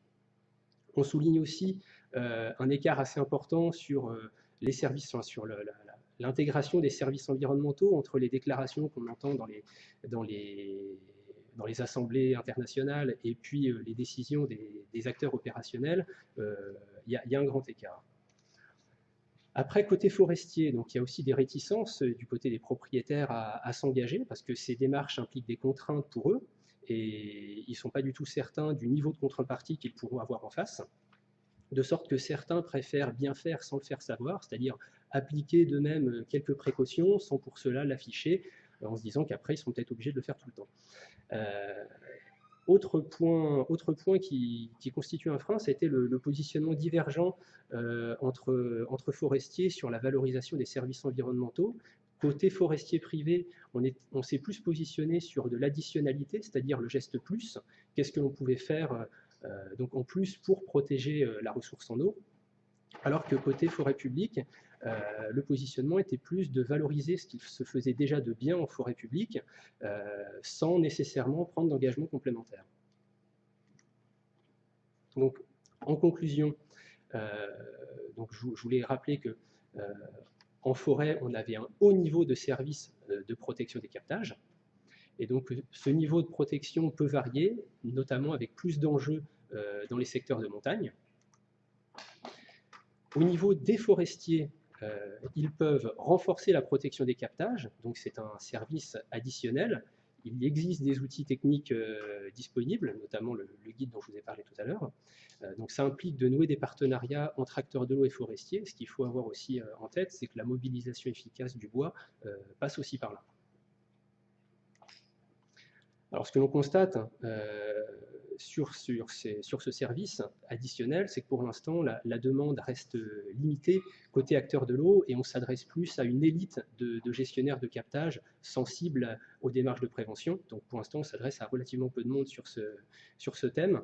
Et donc, la priorité pour nous, c'est d'abord de faire en sorte que la réglementation soit adaptée aux enjeux forestiers, et il y a déjà du travail à ce niveau-là. Et donc, pour conclure sur les stratégies de valorisation des services environnementaux, on voit deux niveaux de positionnement. Donc, le premier, c'est de garder une certaine souplesse pour pouvoir saisir des opportunités de partenariat ciblés, simples. Donc, j'en veux pour exemple un exemple de contractualisation très récent dans l'Hérault où un groupement forestier a contractualisé avec le syndicat d'eau pour faire du débardage par câble dans les périmètres de protection de captage. Donc voilà une action ciblée qui s'est mise en place rapidement. Et la deuxième piste, donc, c'est de valoriser un bouquet de services environnementaux. Donc je rejoins les orateurs précédents, donc pour valoriser sur un territoire des services eau, carbone, biodiversité, afin notamment de limiter les coûts d'animation au niveau de la démarche. Et donc, je vous rappelle aussi que nous allons faire une formation sur le sujet en septembre. Je vous remercie de votre attention.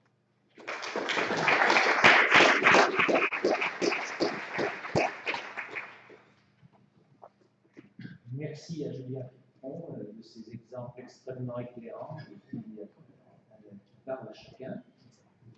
Je vais maintenant ouvrir la discussion et si vous voulez, comme je ne vous donnerai pas la parole ensuite, j'ai peut-être deux questions, deux points. Le premier, sur la rémunération des services sur les PSE. J'ai vu en République sud-africaine des financements qui étaient d'origine des crédits sociaux, pour des raisons qu'on peut imaginer facilement là-bas, qui servaient à financer la lutte contre les espèces végétales invasives, qui est un programme très important dans ce pays-là. Est-ce que ça peut être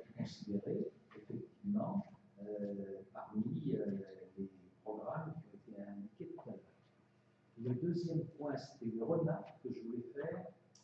Je connais bien un grand électricien français, que je ne dirai pas le nom, qui a été service public.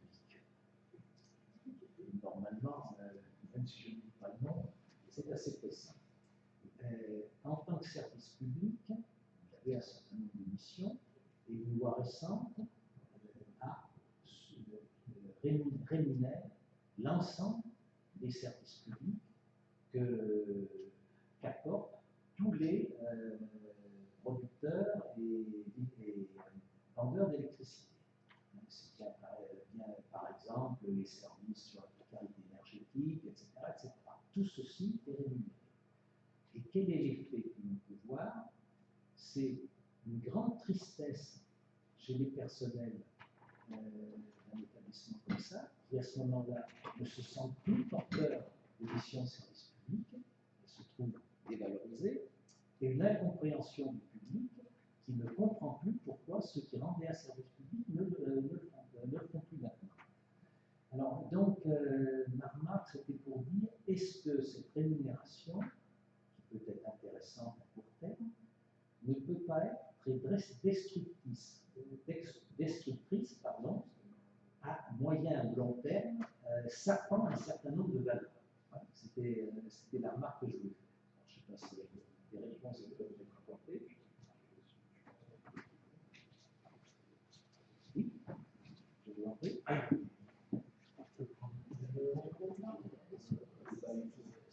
Reprenez celui-là.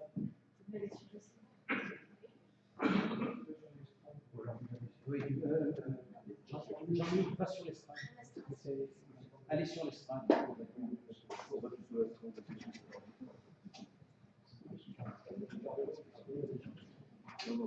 Écoutez, en ce qui me concerne, je vais répondre sur cette question de l'Afrique du Sud que je connais un peu.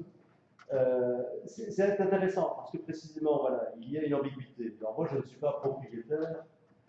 Disons que les PSE, nous sommes quelques chercheurs à essayer de trouver une sorte d'idéal type de PSE. Un idéal type, par définition, la pratique s'en écarte toujours. La question est de savoir justement quel est l'écart entre la pratique et l'idéal type. Dans mon idéal type, et je l'ai exposé tout à l'heure, il n'y a PSE, sinon on peut appeler ça comme on veut, qu'à condition qu'on fasse des actions soient réalisées sur les terrains que les gens contrôlent. Et dans cet exemple, il s'agit effectivement de rivières publiques sur lesquelles on paye des gens pour enlever les espèces invasives, etc. Donc vous comprenez bien que ça ne rentre pas dans ma définition de l'idéal type. Maintenant, si les gens veulent parler de PSE à ce propos, pas de problème, je n'ai pas le monopole, disons, de la définition, simplement, il faut simplement qu'on se mette d'accord sur le fait que ce ne sont pas les mêmes choses. De la même manière, quand on parle de contrats de pollinisation, par exemple aux États-Unis, mais je crois que ça se fait en Europe, tu me le diras peut-être, vous avez comme il n'y a plus assez d'insectes pollinisateurs en Californie, vous avez des apiculteurs qui ont des énormes camions américains là, où ils entassent leurs ruches, et ils parcourent les routes pour vendre leurs services, précisément pour monnayer leurs services auprès des producteurs d'amandes et d'orangers, etc., des amandiers, en leur disant, ben voilà un contrat, et puis on laisse nos ruches, on laisse nos abeilles pendant 2 ou 3 jours chez vous, puis ensuite on repart, etc. Et alors pour moi, il s'agit certainement d'une prestation de service à caractère environnemental, mais je fais une différence parce qu'il s'agit d'un service qui est rendu sur la terre des autres.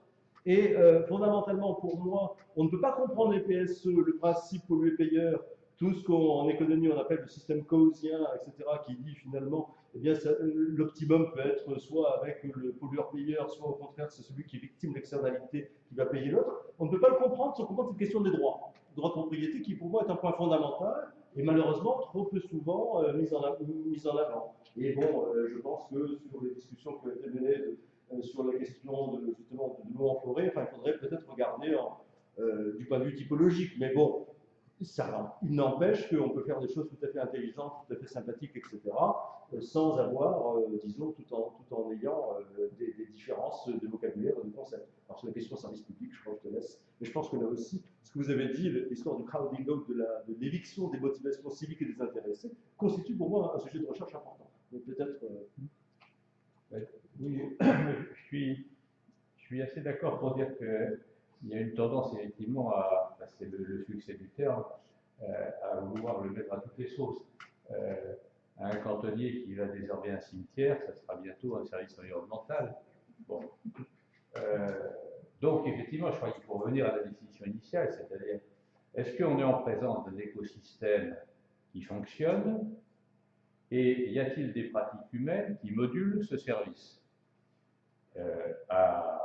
positivement ou négativement? Autrement dit, il faut accepter, surtout si on fait de l'évaluation multifonctionnelle, de comparer effectivement l'écosystème sans intervention humaine et puis les différents scénarios de gestion pour voir effectivement si la modulation est positive ou négative. Mais si par contre c'est quelque chose qui est purement, disons, un service anthropique, c'est-à-dire c'est des hommes qui font des choses, eh bien là on n'est pas du tout dans la logique d'un service environnemental.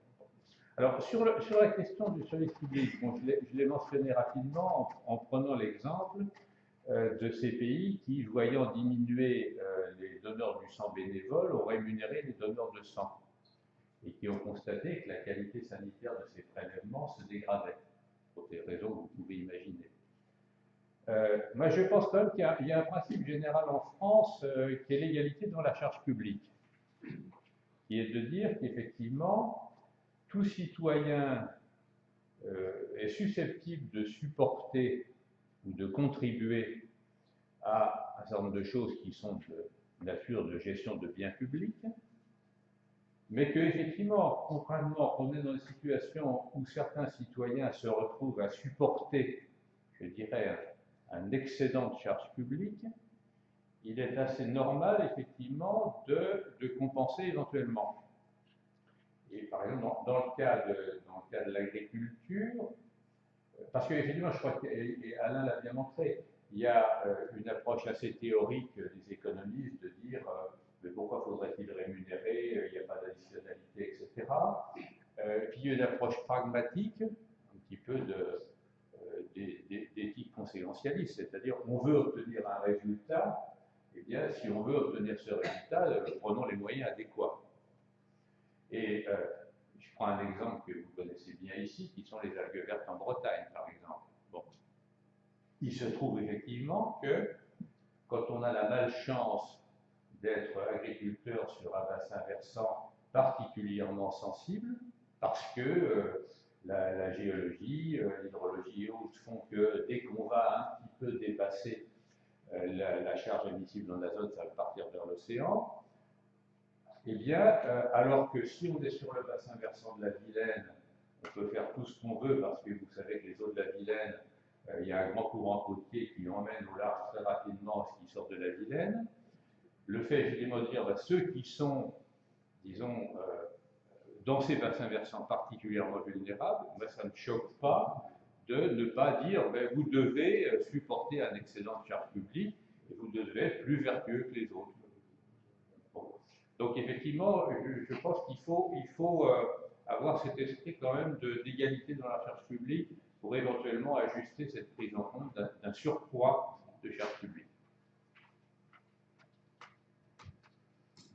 Merci. Jean-Paul Louis. Non, je crois qu'il a demandé la parole.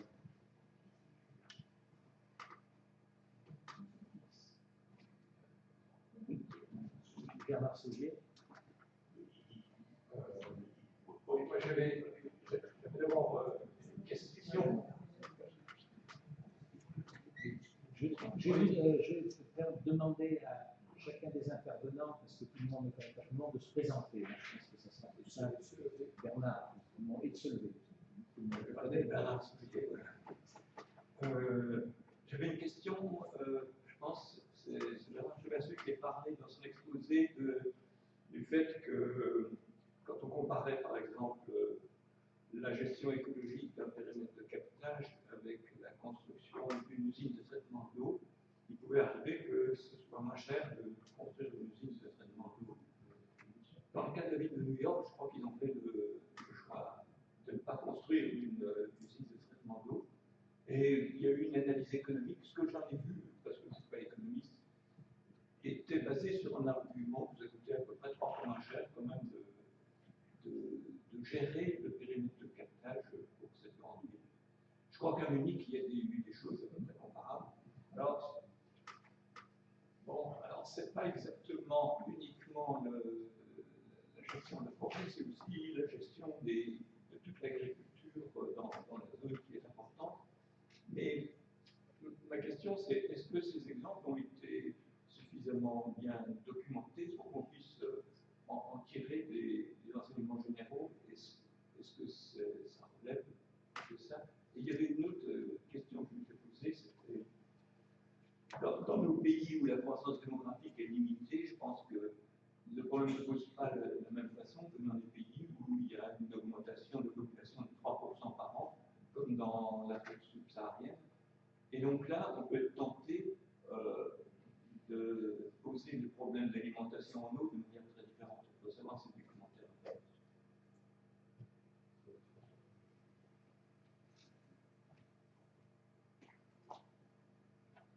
Là, on ne sera pas d'accord avec Alain, mais moi je pense qu'effectivement, lorsqu'il s'agit de réfléchir sur des pas de temps longs et très longs, c'est-à-dire au-delà de 40, 50 ans, c'est pour ça que j'ai fait cette plaisanterie sur le carbonifère, les outils économiques de prise en compte du temps très long, il faut dire que c'est un autre débat, qu'il faut débattre autrement.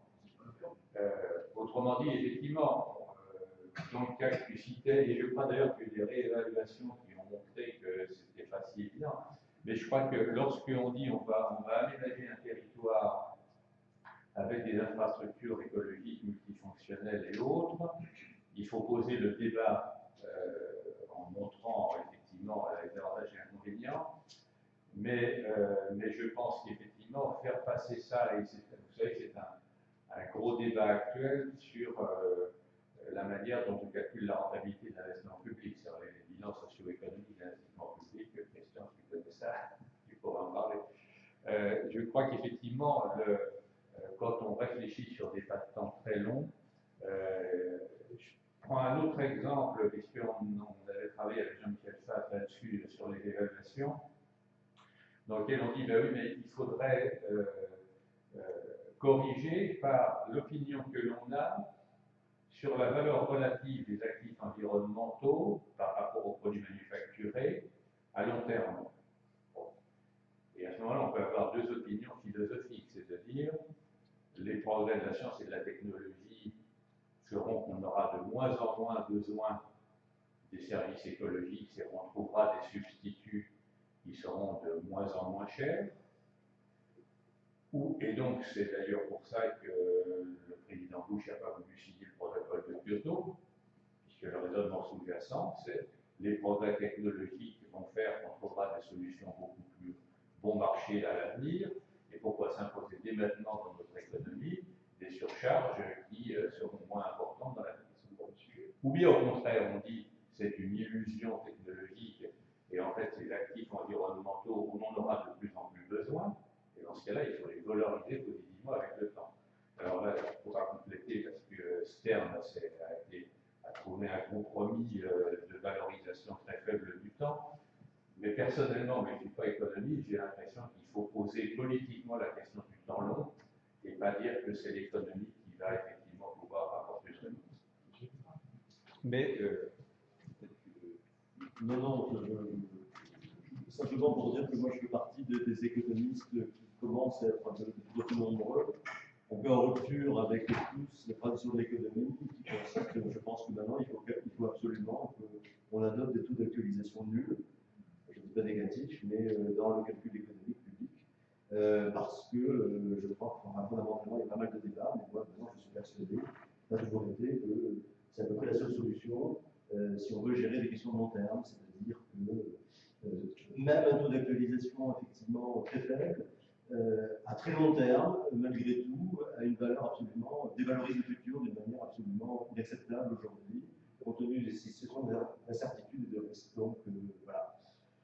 Juste pour prendre un sujet sur la question des pays du Sud, je crois qu'effectivement, ma seule réponse, c'est de dire oui, les problèmes sont sans doute différents, mais on a besoin des deux. C'est-à-dire qu'on aura autant besoin de stations d'épuration. C'est absolument clair, vu les besoins. Mais on aura aussi besoin on va avoir effectivement besoin, et c'est pas un hasard aussi, c'est beaucoup dans les pays du Sud, Parce que pour moi, ce sont aussi, ces PSE, vous l'avez, je l'ai évoqué peut-être trop rapidement, mais ce sont des instruments de transition agroécologique et des instruments d'adaptation au changement, si c'est fait intelligemment. C'est-à-dire que ça n'a pas seulement le but de coûter moins cher, mais ça a vraiment pour but, effectivement, de préparer les transitions qui sont absolument nécessaires. Donc, ça, on pourra en parler avec d'autres occasions, donc je pense que c'est aussi cette vertu. Mais je suis d'accord sur le fait que les besoins sont tels qu'on va avoir besoin à la fois de dessalement de la mer, de cette évacuation et autres. Oui, pardon.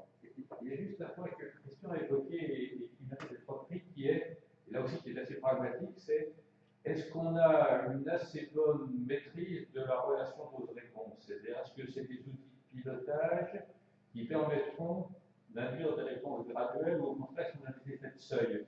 Et ça, je crois que cette question de pilotage très pragmatique, c'est évidemment important en termes d'outils de politique publique. Est-ce que c'est effectivement des outils permettant d'induire des réponses graduelles ou au contraire, est-ce qu'on a des réponses oui non? Et là, on sait que c'est très difficile à piloter. Je crois que c'est une question importante.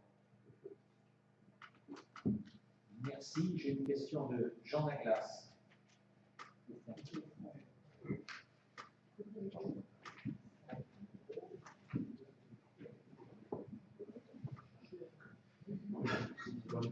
Oui, merci. Une question qui va dans le sens du questionnement que vient de soulever M. Chevalier. Il y a eu entre le milieu du XIXe siècle et le milieu du XXe siècle trois énormes investissements forestiers dans notre pays et qui ont été des transitions écologiques totales régionales.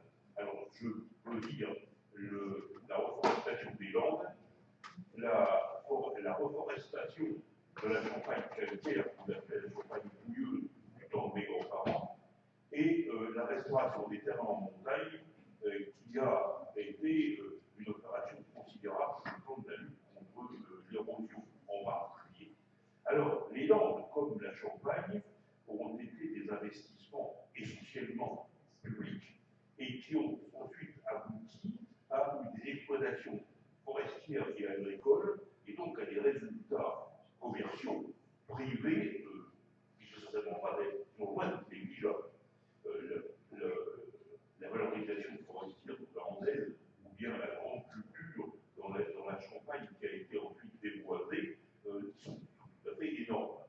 La restauration des terrains en montagne, c'est beaucoup plus écologique, en sens que c'est de la lutte contre l'érosion, mais ça aussi de la lutte contre les inondations, et ça a aussi apporté, dans une certaine mesure, des économies mercantiles, si j'ose dire.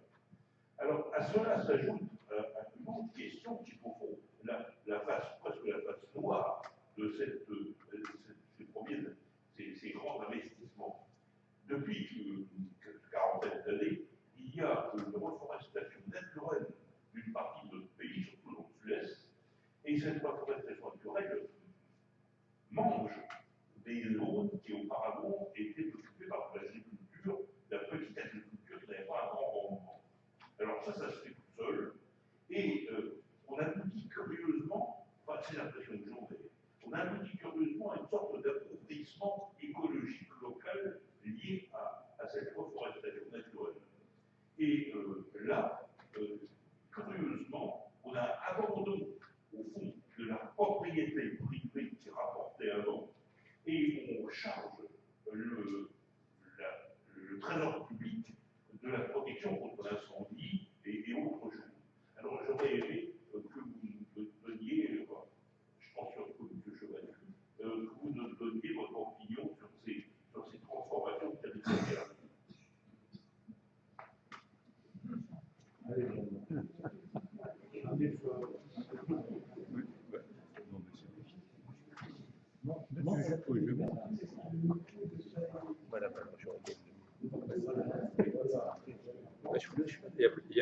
Ça sera un long débat.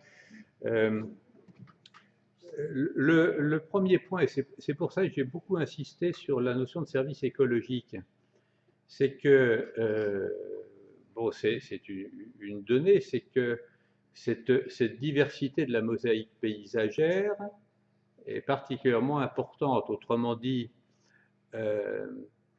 développer dans le Massif central, dans des zones totalement enherbées, un petit peu de culture de céréales, seigle et compagnie, est une très bonne chose pour la biodiversité, au même titre que le fait qu'on ait perdu 40% des prairies dans l'Île-de-France et que vous savez que le brie de Meaux est désormais fabriqué dans la Meuse, eh bien, remettre un peu de prairies en Île-de-France serait fort utile.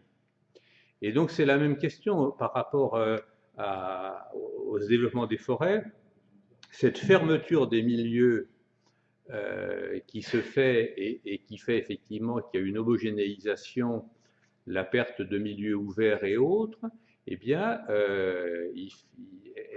est un problème. Et vous savez peut-être, ça va vous surprendre, que les mouvements écologistes ont déposé un amendement là, dans la loi biodiversité qui est actuellement discutée pour demander effectivement une dispense d'autorisation de défrichement, ou plus exactement une dispense de compensation forestière lorsqu'il s'agit effectivement de déforester des milieux naturels qui se sont enforestés. Parce que vous connaissez la loi, c'est que quand il y a développement de la forêt, si vous voulez défricher, il faut compenser. Non pas écologiquement, ce n'est pas de la compensation écologique, c'est de la compensation forestière. Or, effectivement, dans certains milieux, cette fermeture des milieux, je vous prends un autre exemple qu'on connaît, qui est dans le cas des Vosges, dans lequel on sait qu'au-delà de 1300 mètres, on trouve un étage alpin, c'est-à-dire il y a des prairies dans lesquelles il y a les Vosgiennes qui font un bon Munster. Or, avec le réchauffement climatique, ces prairies d'altitude sont en train de s'enforester. Et dans ce cas particulier, moi j'adore la forêt vosgienne, mais le fait de maintenir ces prairies, donc de déforester ou d'empêcher la progression de la forêt, est plutôt une bonne chose écologiquement. Donc ça veut dire qu'effectivement, c'est ça qu'il faut regarder, c'est la mosaïque paysagère.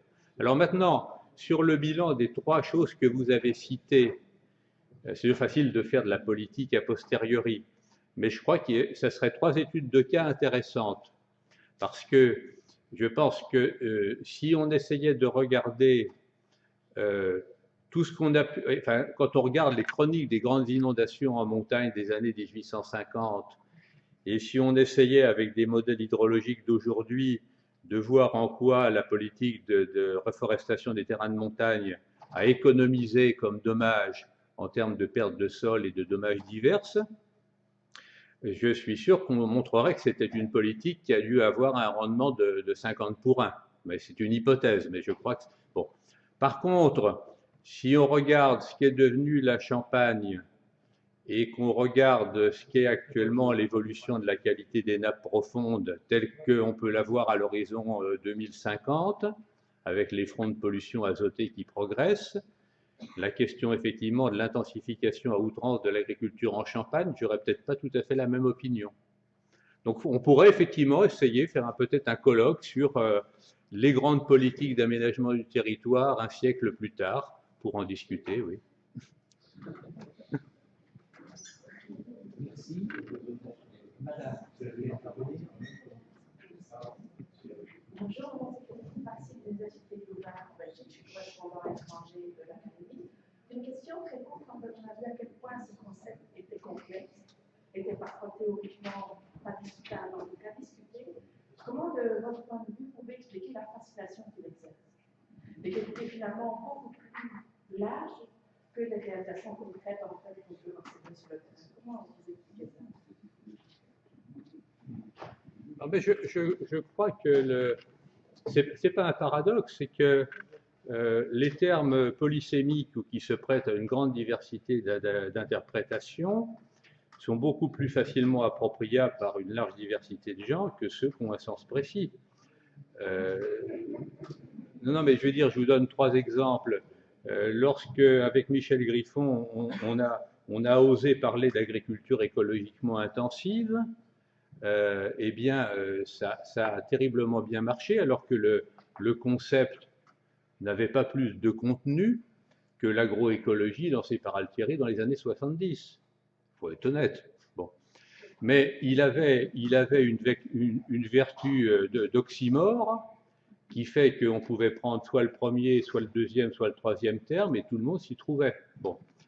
Je dirais la même chose de la biodiversité par certains côtés, du développement durable. Autrement dit, effectivement, ce n'est pas un paradoxe, c'est que les mots, et vous savez qu'en poussant le raisonnement, les spécialistes de la pensée chinoise ont développé le concept du noyau de la roue, c'est-à-dire qu'à la limite, les concepts les plus vides sont ceux qui donnent le plus lieu à de nombreuses interprétations et à de nombreux discours. Je suis assez d'accord avec ça, mais je rajouterais quand même quelque chose d'un peu plus spécifique.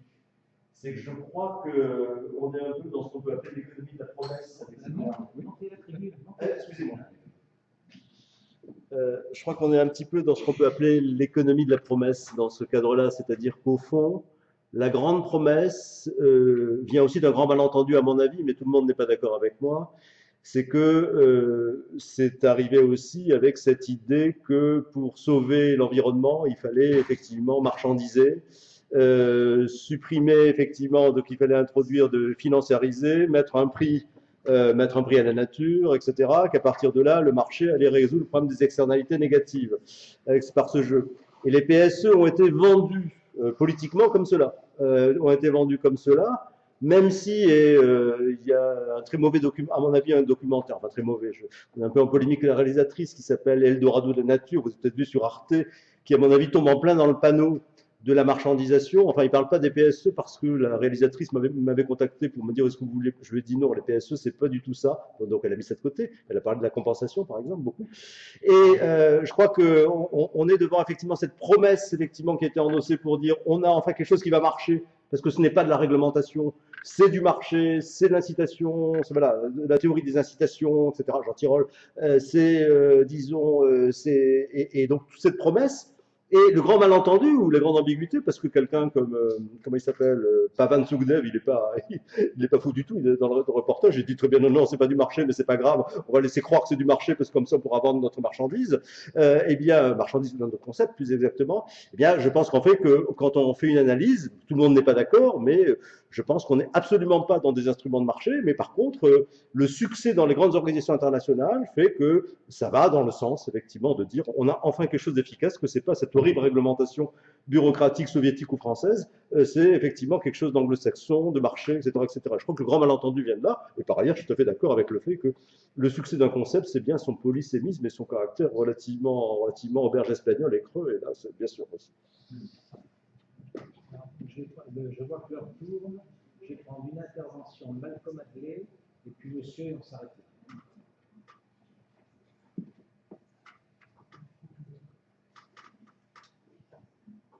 Malcolm Hadley.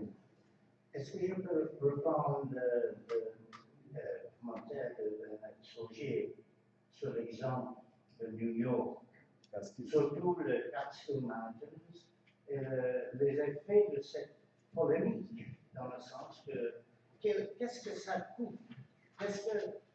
Qu'est-ce que la nature nous fournit? Et puis, il y avait cette polémique entre la région de New York City. Qu'est-ce qu'on va payer pour l'entrepôt s'il n'y a pas de Catskill Mountains? Et parmi d'autres effets de toute cette discussion, c'était une focalisation sur la valeur et les fonctions des forêts. Un autre effet est le lien entre le secteur forestier et les autres secteurs. On a trop de tendance, peut-être dans le secteur forestier, de parler entre nous-mêmes et pas suffisamment entre nous et les autres. De passer à une question, un autre aspect, ça c'est le rôle du secteur privé pour payer pour le service environnemental. Starbucks, par exemple, il paye quelques plantations de café en Afrique pour la fonction d'autres que le café. Est-ce que vous voyez un avenir pour la participation du secteur privé pour payer pour le service environnemental de forêt? Alors, est-ce que pour répondre à votre question, très simplement, je crois que à la fois, tout dépend du service ou des services. Je crois que pour l'eau, nous avons ce que j'appelle des circuits courts et nous avons en général une possibilité d'identifier directement la question dose-réponse, si vous voulez, c'est-à-dire comment le comportement, les pratiques d'un groupe d'acteurs va influer sur la qualité de l'eau. Et souvent, cette qualité de l'eau, la qualité, disons, elle contribue à la valeur du bien marchand qui est la vente de l'eau. Donc là, nous avons potentiellement des payeurs qui peuvent être des sociétés privées, l'exemple de Vittel est bien connu, des systèmes municipaux, la régie des eaux de New York ou la régie des eaux de n'importe quelle ville, ou une usine hydroélectrique qui a besoin effectivement de ne pas avoir de sable et d'envasement pour faire tourner ses turbines. Donc potentiellement, il y a des services pour lesquels on a des acheteurs, généralement c'est le cas de l'eau, mais comme nous avons beaucoup d'autres services écosystémiques qui sont effectivement des biens publics et dans lesquels il n'y a pas directement de bénéficiaires identifiables, ou alors les bénéficiaires c'est l'ensemble de l'humanité, ou c'est tout l'ensemble d'un pays, etc. Eh bien, en général, on n'a pas d'acheteurs privés. Et de ce point de vue, ce qu'il faut, à ce moment-là, c'est par le financement privé, par le financement privé que l'on a, par la taxation, tout simplement. En Côte d'Ivoire, eh bien, nous sommes en train de réfléchir sur le fait de taxer les unités téléphoniques, la bière, le Coca-Cola, les boissons, etc., avec une fiscalité à très large assiette et à très faible taux, parce que, bon, c'est pas une fiscalité écologique, c'est différent, et pour pouvoir, effectivement, financer des actions écologiques comme ça. Donc, je pense que votre réponse, c'est que oui, bien sûr, il y a une place pour le secteur privé, à condition qu'ils aient des bénéfices financiers directs. Alors, il y a aussi des effets de philanthropie, des effets de responsabilité sociale et environnementale qui font, mais ça c'est aléatoire, ça dépend du dirigeant. Danone fait beaucoup ça, mais demain si c'est quelqu'un d'autre, ça sera peut-être une autre politique, si Danone a un peu moins d'argent, etc. Donc c'est moins stable. Et moi j'ai plaidé en Côte d'Ivoire pour dire, vous pouvez peut-être avoir de l'argent de RED, du carbone, peut-être. L'important c'est que vous ayez un socle de financement domestique sur la base d'une fiscalité pour que ça soit stable et pour que vous puissiez effectivement avoir des choses sur le long terme. Merci. Dernière question, monsieur. Philippe Bénin, ce n'est pas une question, mais un commentaire, si vous permettez. Vous avez fait allusion à la difficulté à prendre le temps long en compte dans le domaine économique. Je voudrais vous rappeler deux exemples dans lesquels ça s'applique particulièrement bien. C'est celui des infrastructures hydrologiques. Paris est approvisionné en grande partie par des infrastructures qui ont été mises en place au XIXe siècle et qui fonctionnent toujours actuellement, sans vous rappeler que l'Empire romain a construit son approvisionnement en eau qui a duré à peu près 4 siècles, ce qui est un exemple de temps un peu plus long que les économistes ne peuvent s'en rendre compte.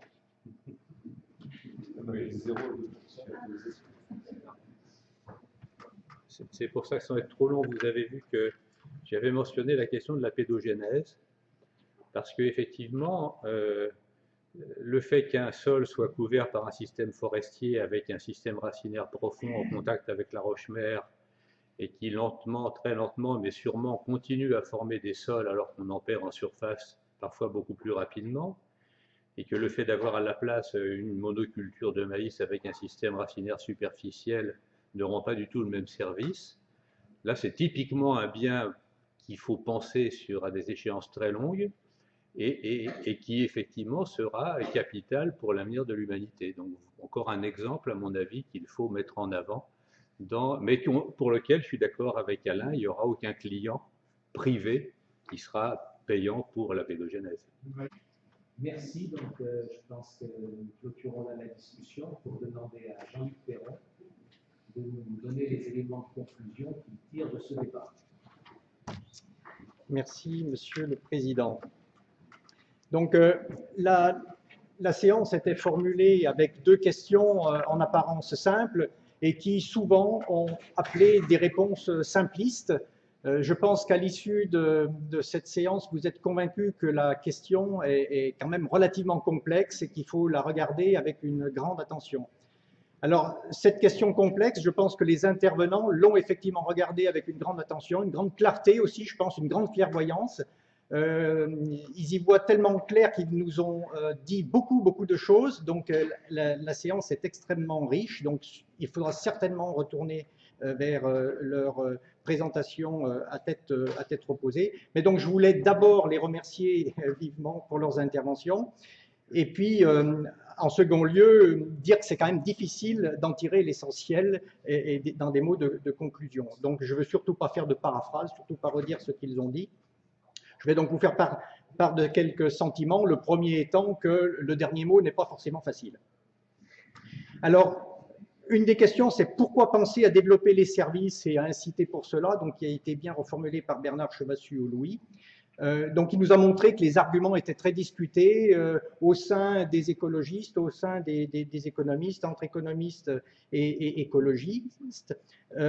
Et donc, bon, je pense que néanmoins, il y a de temps en temps des besoins qui ne sont pas satisfaits, donc des problèmes d'offres et de demande. Et donc, si les paiements, alors même si on n'est pas forcément sur un marché, si les paiements pour services environnementaux doivent avoir un certain objectif, c'est bien d'essayer d'atténuer ce problème-là. Alors, ensuite, on a vu qu'il y avait des problèmes de terminologie éventuellement là-dedans, même s'il y a des efforts de clarté de chacun, tout n'est pas forcément à l'unisson, je pense, dans ce domaine-là. Donc, on parle de services écosystémiques, de bénéfices tirés des écosystèmes, de services écologiques. Donc, il y a des précisions, des services purs ou impurs, de la même façon qu'on parle de biens publics purs ou impurs. Il y a donc les services environnementaux, des services anthropiques, de surface, d'interface, de positionnement. Donc, ça nous incite à quoi? C'est à chaque fois qu'on parle de ce type d'aspect, il faut faire l'effort en fait, de redéfinir assez clairement quelle terminologie on emploie pour traduire quel phénomène.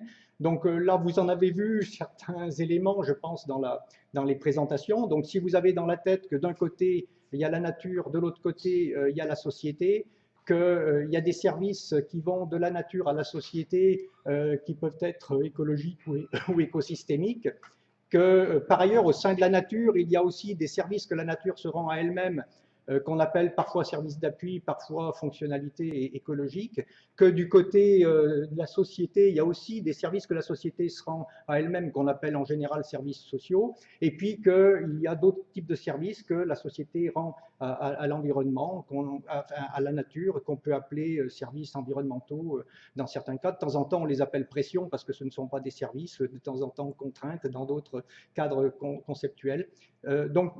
Mais ce que je veux dire, c'est qu'avec ces petites images, la nature d'un côté, la société de l'autre, et les services qui sont rendus entre ces deux et à l'intérieur de ces deux, c'est déjà, et la terminologie qu'on applique pour ça, c'est quelque chose d'intéressant à repréciser à chaque fois.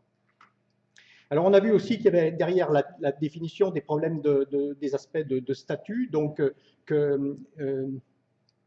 on ne met pas comme ça des paiements pour services environnementaux. Il faut définir, il faut qu'il y ait des droits particuliers qui permettent de le faire. Ça se définit donc souvent sous forme de contrat. Ce n'est pas une évaluation des services écosystémiques. Je dirais même que souvent, c'est parce qu'il existe une forme de paiement pour service environnemental qu'on est capable de donner une certaine valeur aux services écosystémiques qui sont derrière, puisque si on est capable de payer, de dépenser dans telle situation tel montant, c'est bien qu'on accorde telle importance par ailleurs aux services écosystémiques. Donc souvent, l'ordre dans lequel les choses se passent n'est pas forcément le premier auquel on aurait pensé. Donc ce n'est pas non plus un marché, donc on l'a dit à plusieurs reprises, même si de temps en temps il y a des systèmes d'enchères qui peuvent faire fonctionner ceci. Au niveau des statuts aussi, on est plus dans les problèmes de biens publics ou communs que dans les problèmes de biens privés et parfaitement appropriés. Donc il peut y avoir un rôle de l'État, mais quel rôle? Donc la question est posée, et il peut y avoir des rôles des privés, mais quel rôle aussi? On vient d'y répondre. Ça pose néanmoins donc le problème de la réglementation, donc à regarder de façon bien particulière ici les relations entre les paiements pour services environnementaux et la réglementation. Alors derrière, donc on a discuté largement des problèmes de financement, avec quelles sources, publiques, privées, et quel type de paiement. Est-ce que c'est pour compenser, pour récompenser? Est-ce que c'est pour ne rien faire ou pour faire, tout simplement? Donc voilà, tout un tas de questions à se poser. Alors, on a vu également qu'il ne fallait pas forcément raisonner service par service, même si en organisant la réunion, j'avais pensé important de se focaliser sur un cas plus concret, si on peut dire, et que j'avais choisi le cas de l'eau. J'aurais pu prendre celui du carbone, mais c'était pour changer un peu de sujet par rapport à celui de 2015.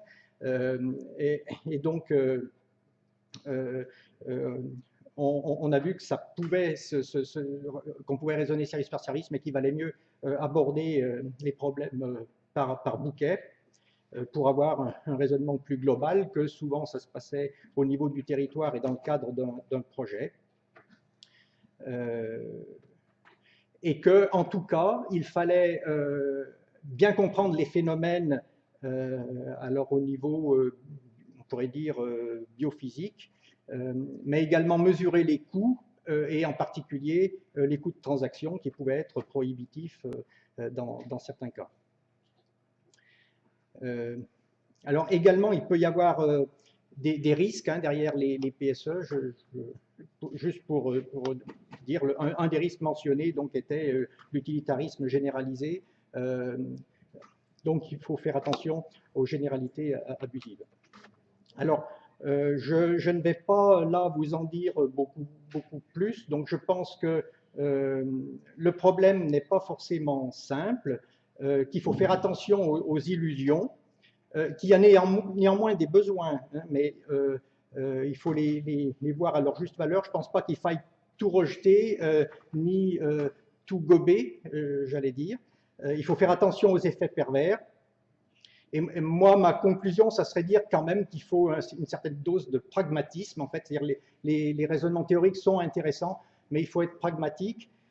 Et là, je vais peut-être rebondir sur une discussion sur le temps long et le taux d'actualisation, parce que c'est vrai qu'il y avait les exemples dans le domaine de l'eau éventuellement, mais donc dans le domaine forestier, on a beaucoup d'exemples. Et donc, il y a des gens qui font des calculs économiques couramment, de façon opérationnelle, sur des temps longs, pour estimer la valeur des forêts. Donc, ce sont par exemple les experts, pour estimer des préjudices forestiers. Donc, ils le font couramment, et ils le font. Mais je pense qu'ils le font de manière pragmatique. Donc, ils ne fixent pas de façon top-down le taux d'actualisation. Souvent, ils le révèlent à partir d'observations. Donc, c'est quelque chose qui est calculé. Et donc, souvent, c'est un taux qui, effectivement, est faible, mais qui n'est pas forcément zéro, et en tous les cas, qui peut être en dessous de 3, 5 ou 10%, qui sont des taux qu'on utilise. Donc, donc, à la fois, je reconnais que le problème est délicat, mais il ne faut pas non plus, je pense, le traiter de façon trop simple, parce que si on se met à dire le taux est zéro, la valeur de la forêt est infinie. Alors peut-être que ça veut dire qu'il n'y aura plus d'autoroutes ou de lignes haute tension ou de gazoducs, mais ça va changer un certain nombre, ça changerait un certain nombre de choses. Donc la position pragmatique, c'est peut-être pas de rejeter totalement le taux d'actualisation, ça peut être de le conserver, mais de bien le mesurer. Alors dans mon titre, là, il y avait dans quelle mesure. Donc la mesure, c'est quelque chose d'important, vous l'avez compris. Alors, je voulais ajouter une chose, c'est qu'on voit souvent le taux d'actualisation comme une façon de brader l'avenir. Moi, je pense qu'il y a une contrepartie qui est aussi une façon d'avoir de l'espoir dans l'avenir. C'est-à-dire que si on est capable de mettre un taux d'actualisation sur l'avenir, c'est qu'on pense que ce qu'on peut faire aujourd'hui va gagner en valeur au cours du temps, et si on ne le pensait pas, le taux d'actualisation ne serait pas ce qu'il est. Donc, bon, c'est une vision optimiste. Voilà. D'un côté, il y a une préférence pour le présent qui peut être trop forte, mais il y a aussi un certain espoir dans le futur, sinon ça n'existerait pas, et c'est pour ça qu'on fait des investissements. D'ailleurs, ça fonctionne avec des taux d'intérêt, pas des taux d'actualisation, mais c'est quand même un peu le même genre de concept. Voilà, pardon pour cette petite digression, mais c'est pour dire que quand je parle de pragmatisme, il y a quand même un petit fond de théorie derrière, mais matiné à une sauce terrain, quoi, si vous voulez. Voilà, et donc, moi, je conclus aussi qu'il y a quand même des besoins de recherche forts, donc par rapport à la nature, pour mieux comprendre ce qui se passe, la dose-réponse, etc. Sur la société, c'est évident par rapport à tout ce qu'on a dit. Et donc, il faut continuer à travailler sur ces sujets, qui néanmoins se développent quand même assez rapidement, je pense, de façon pratique. Et je vous remercie de votre attention.